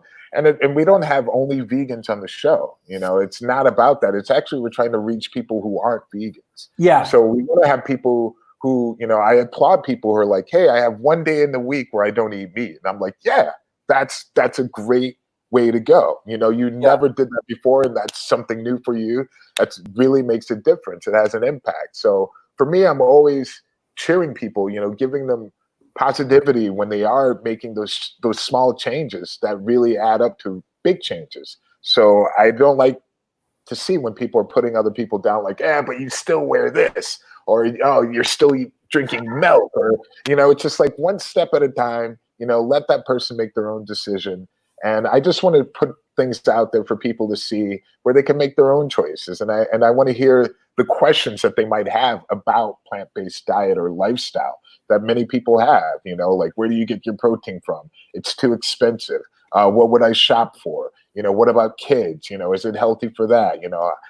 Is it good for high blood pressure? Is it good for diabetes? Like, I want to really get into questions that people who aren't vegans or plant-based, those questions that they have, and answer those questions in a fun way. So we have a lot of musicians and chefs, celebrities on the show, and we travel the world, a lot of places that we've been before and had great food, and dive into the culture and everything surrounding it. Is the show are you selling the show, or is the show running these days? We're right in the middle of selling the show. We've already done like a full season before this pandemic happened, thank God. So a lot of networks are looking for content, and this is very positive content. That's right.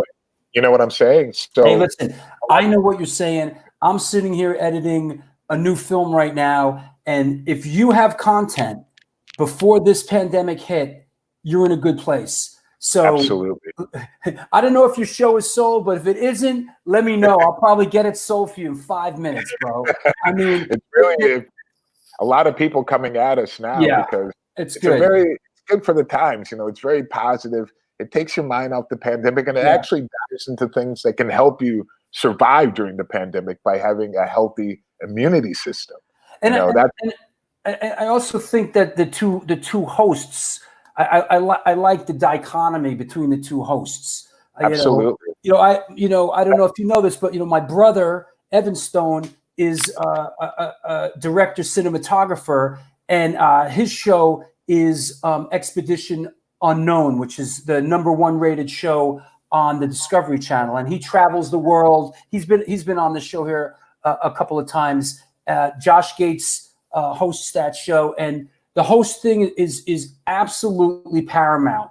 with these shows. And I think that the dichotomy between the two of you is really kind of neat and really works.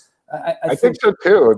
I mean, once I met Tanya and I realized that she wanted to do the same thing, it was really funny that she had the same idea of doing a show like that.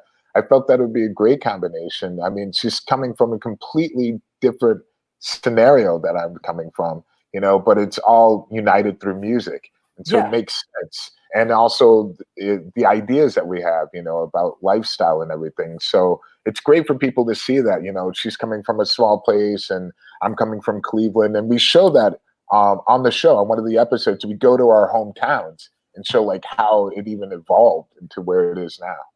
That's cool, man. That's really great. Now, I wish you all the best with it. I think it's gonna. I can see no reason why it wouldn't work out. You can get some tips from your brother. My brother's out on the road now. They're shooting. They started shooting. Oh, wow. He's in Washington. Well, you know what? I gotta show you something crazy, man. Hold on. I gotta get a picture. Looking forward to the show. Yeah. Let me. I want to send something. I'll get it going. Hold on. This will just take a second because this is some crazy shit. Okay, because people know my brother, who's been on the show. They're going to be like, "What the fuck?" Did Derrick say what the show would be called so we can watch out for it? All right, sorry. Highway to Health. Not Highway to Hell, but a Highway to Health, AC/DC. Okay. It's pretty bad. It's definitely, check us out. You can see the trailer on our website or on Instagram. You can definitely check it out. Okay. Hey, girl. Friend of yours? Yeah. Yes. And we're going to make that episode in Amsterdam, of course. It'll be amazing. I mean, if anyone has any ideas of places, like I said, we have like a lot of different people on. I mean, from a UFC fighter that I know in Brazil, Damian Maia, he's awesome. He's not a vegan, but we talks about discipline and about, healthy lifestyle. It's not, it's like I said, I don't want to exclude people from watching the show and just having only plant-based people on it.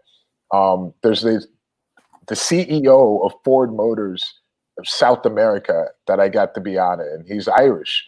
And I met him through a Thanksgiving dinner in Brazil. And so he agreed to be on it. He's amazing. Lyle Waders is his name. And so it's a variety of people, that are on it. So it's great. We don't want it to be preachy by any means. Just people to watch it and enjoy it and maybe learn something from it, and try something like that.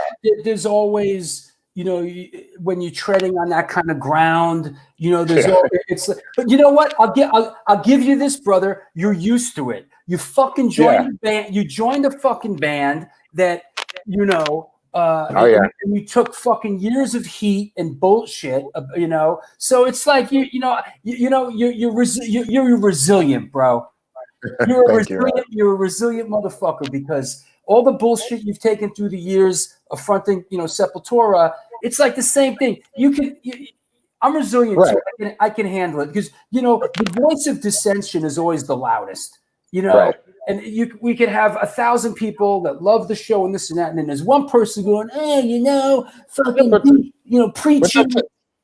That's okay though. There's always going to be those people there. I realize that joining the band, there's going to be people that they're always there, but you just stay focused on the reality of the situation. Like those people aren't guiding your life. You got to do your own thing and stay focused with that. Okay, this made me laugh. It's easy to be vegan in Ireland because the food sucks. Okay. Dante's an amazing album. Thank you, bro. Thank you, Johnny. I want to share something real quick because a lot of people out there know my brother's show and watch my brother on Expedition Unknown. My brother sent me a couple of pictures last night. He just sent it through, and I was like, "What the fuck?" And my brother apparently. I'm gonna show you the pictures first, and they're pretty crazy, and then I'm gonna tell you what happened here, right? All right. Okay, so there you go, right?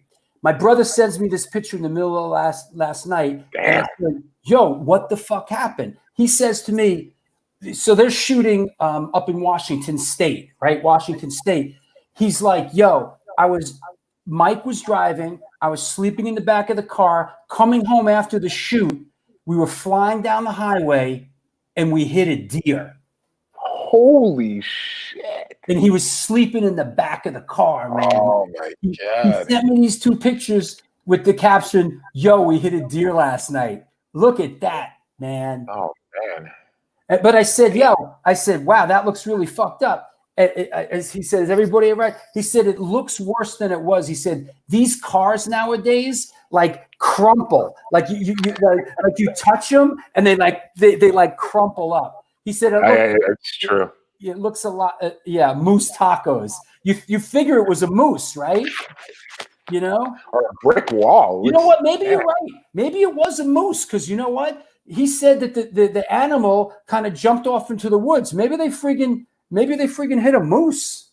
My God, man, he's lucky to be all right, man. That's scary, man. I mean, you know, in all the years on the road, that's happened to me. Like almost just swerved around, like, you know, deers just walk out into the road. You know, that's scary stuff. Terrifying. I haven't driven I haven't had a car since the 90s. Is that right?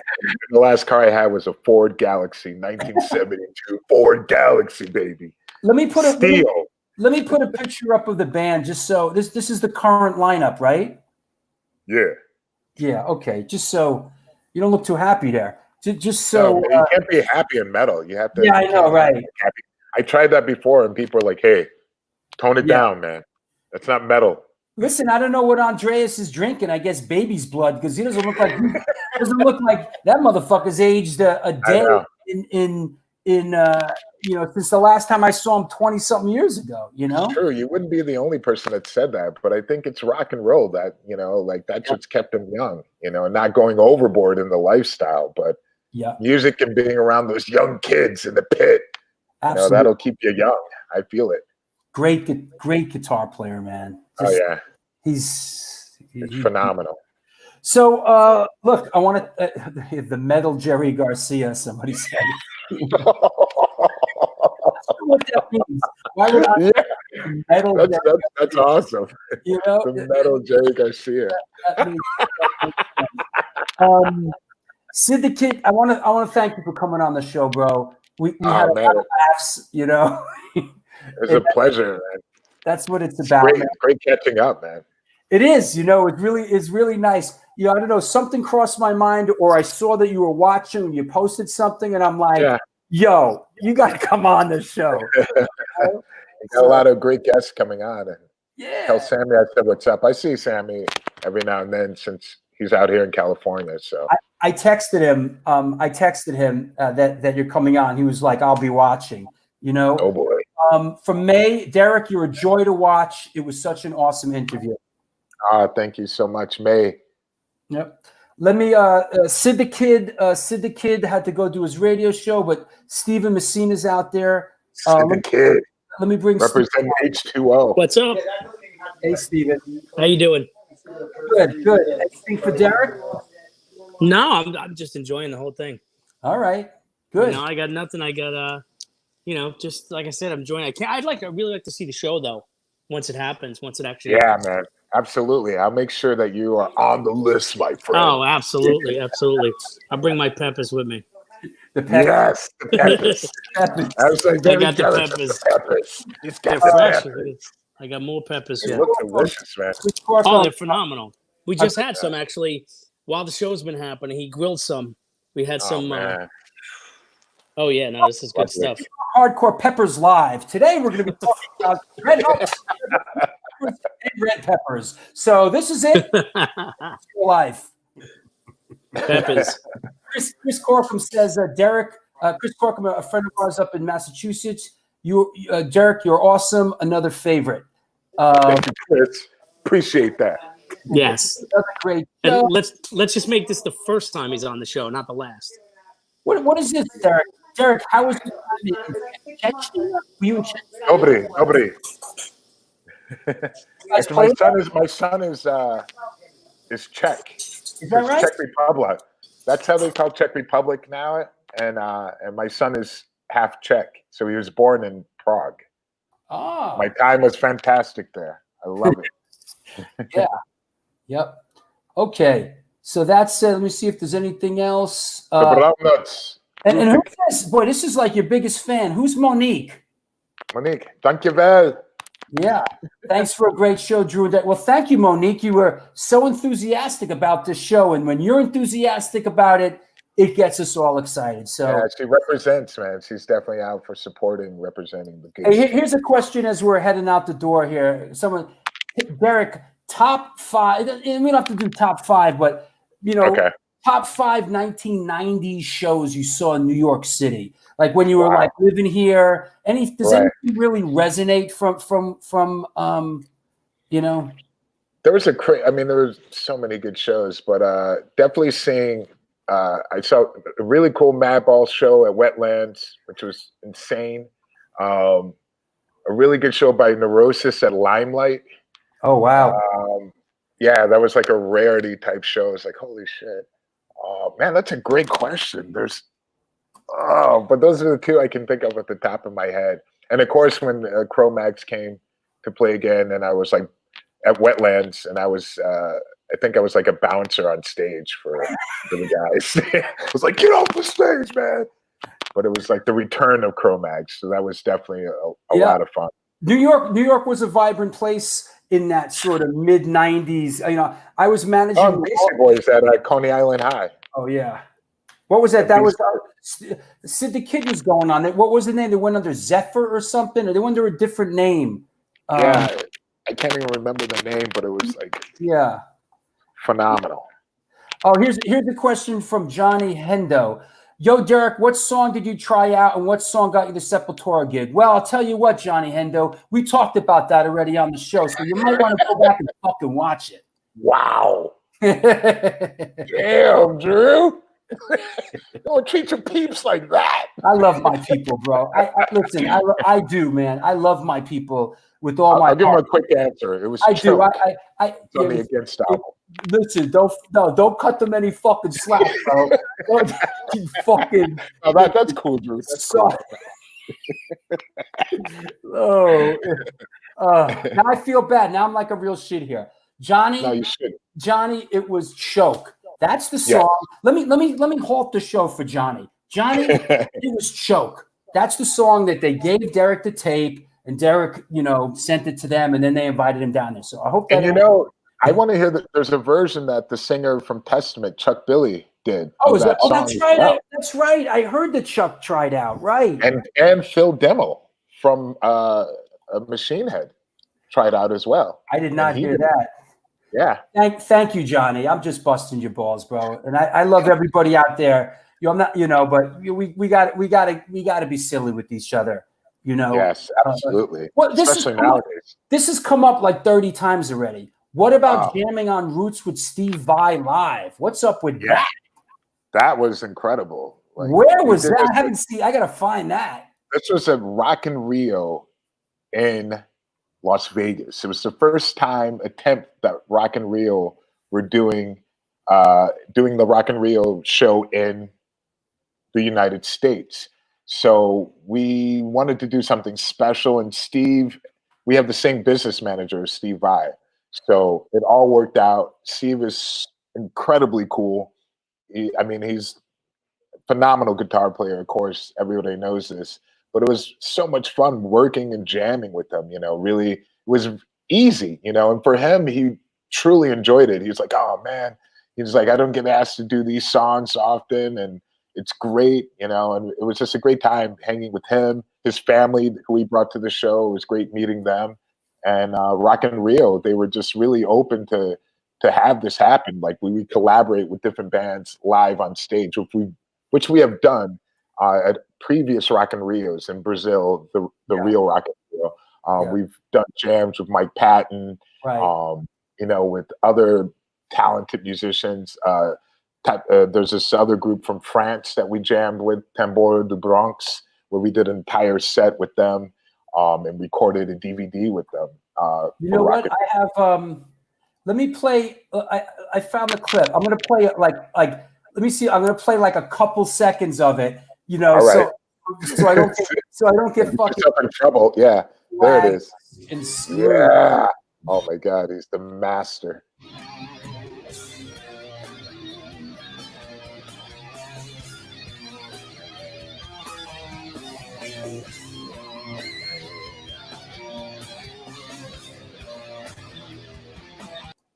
All right. Just like, oh my God, I can't believe he's on stage. Just kind of in shock, like, okay, just jam it, Steve. I wonder if YouTube. I wonder if YouTube's going to flag that. We'll see. I hope not, man. That would Steve Vai is a personal favorite of mine. I mean, I'm a big Frank Zappa guy, and I saw Vai play with Zappa back in the day. And when he first kind of got into it, he started out playing with Frank Zappa, and I saw him play with Zappa when he was really young. So, wow. and then we talked about David Lee Roth. You know, he played right.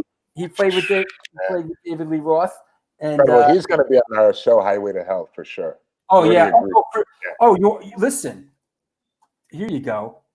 Me in LA. There used to be that restaurant, The Source, on Sunset Boulevard. The Source was like a vegan health food restaurant. I thought it was like a hip hop joint. No. The Source was it was actually started. Goes back to the 60s. It was like one of the first health food restaurant. It's not there anymore. But okay. I would go in there all the time to eat, and I would constantly see Steve Vai sitting in there. Constantly. Yeah, I think he's almost plant-based or very close to it. For sure. Right. He also played with Public Image live, too, before he joined Russell. He didn't play live with Public Image. He plays on the Public Image generic album, as far as I know. Yes, long live Frank Zappa. He is one of my favorite artists of all times. So that said, hey, man, once again, I want to thank you a million for coming on the show. We're at the 2-hour mark, so we got to get out the door. All right, man. Drew, thank you for having me. Thanks to all the people on the show. You always have a home here. And everyone was very, very cool. Great questions. Thank you, everybody. And I keep in touch, man. Okay, I will. Take care. All right. Well, there you have it. Wow, what a great show. That was our friend Derrick Green from Sepultura and from Outface and a bunch of other bands.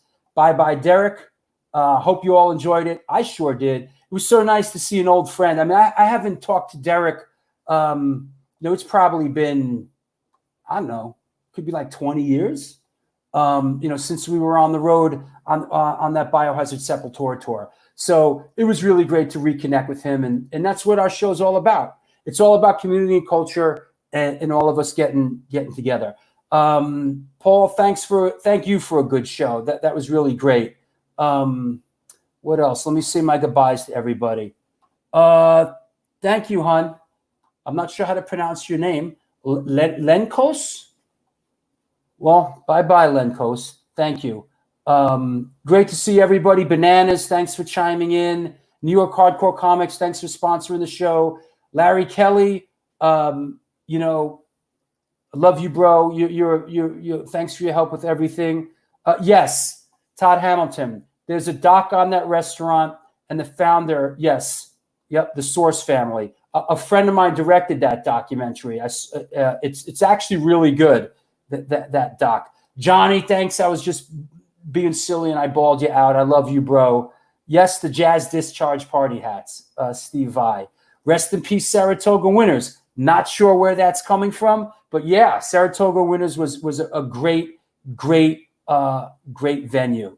So that said, we'll see everybody on Wednesday for Sammy Siegler, and thank you so much, everybody, for supporting the show.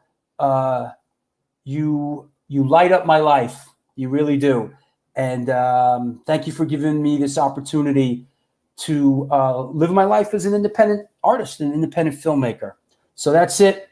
I'll see you soon. Have a good rest of the weekend. Do good things and good things will come to you. I am sure of this.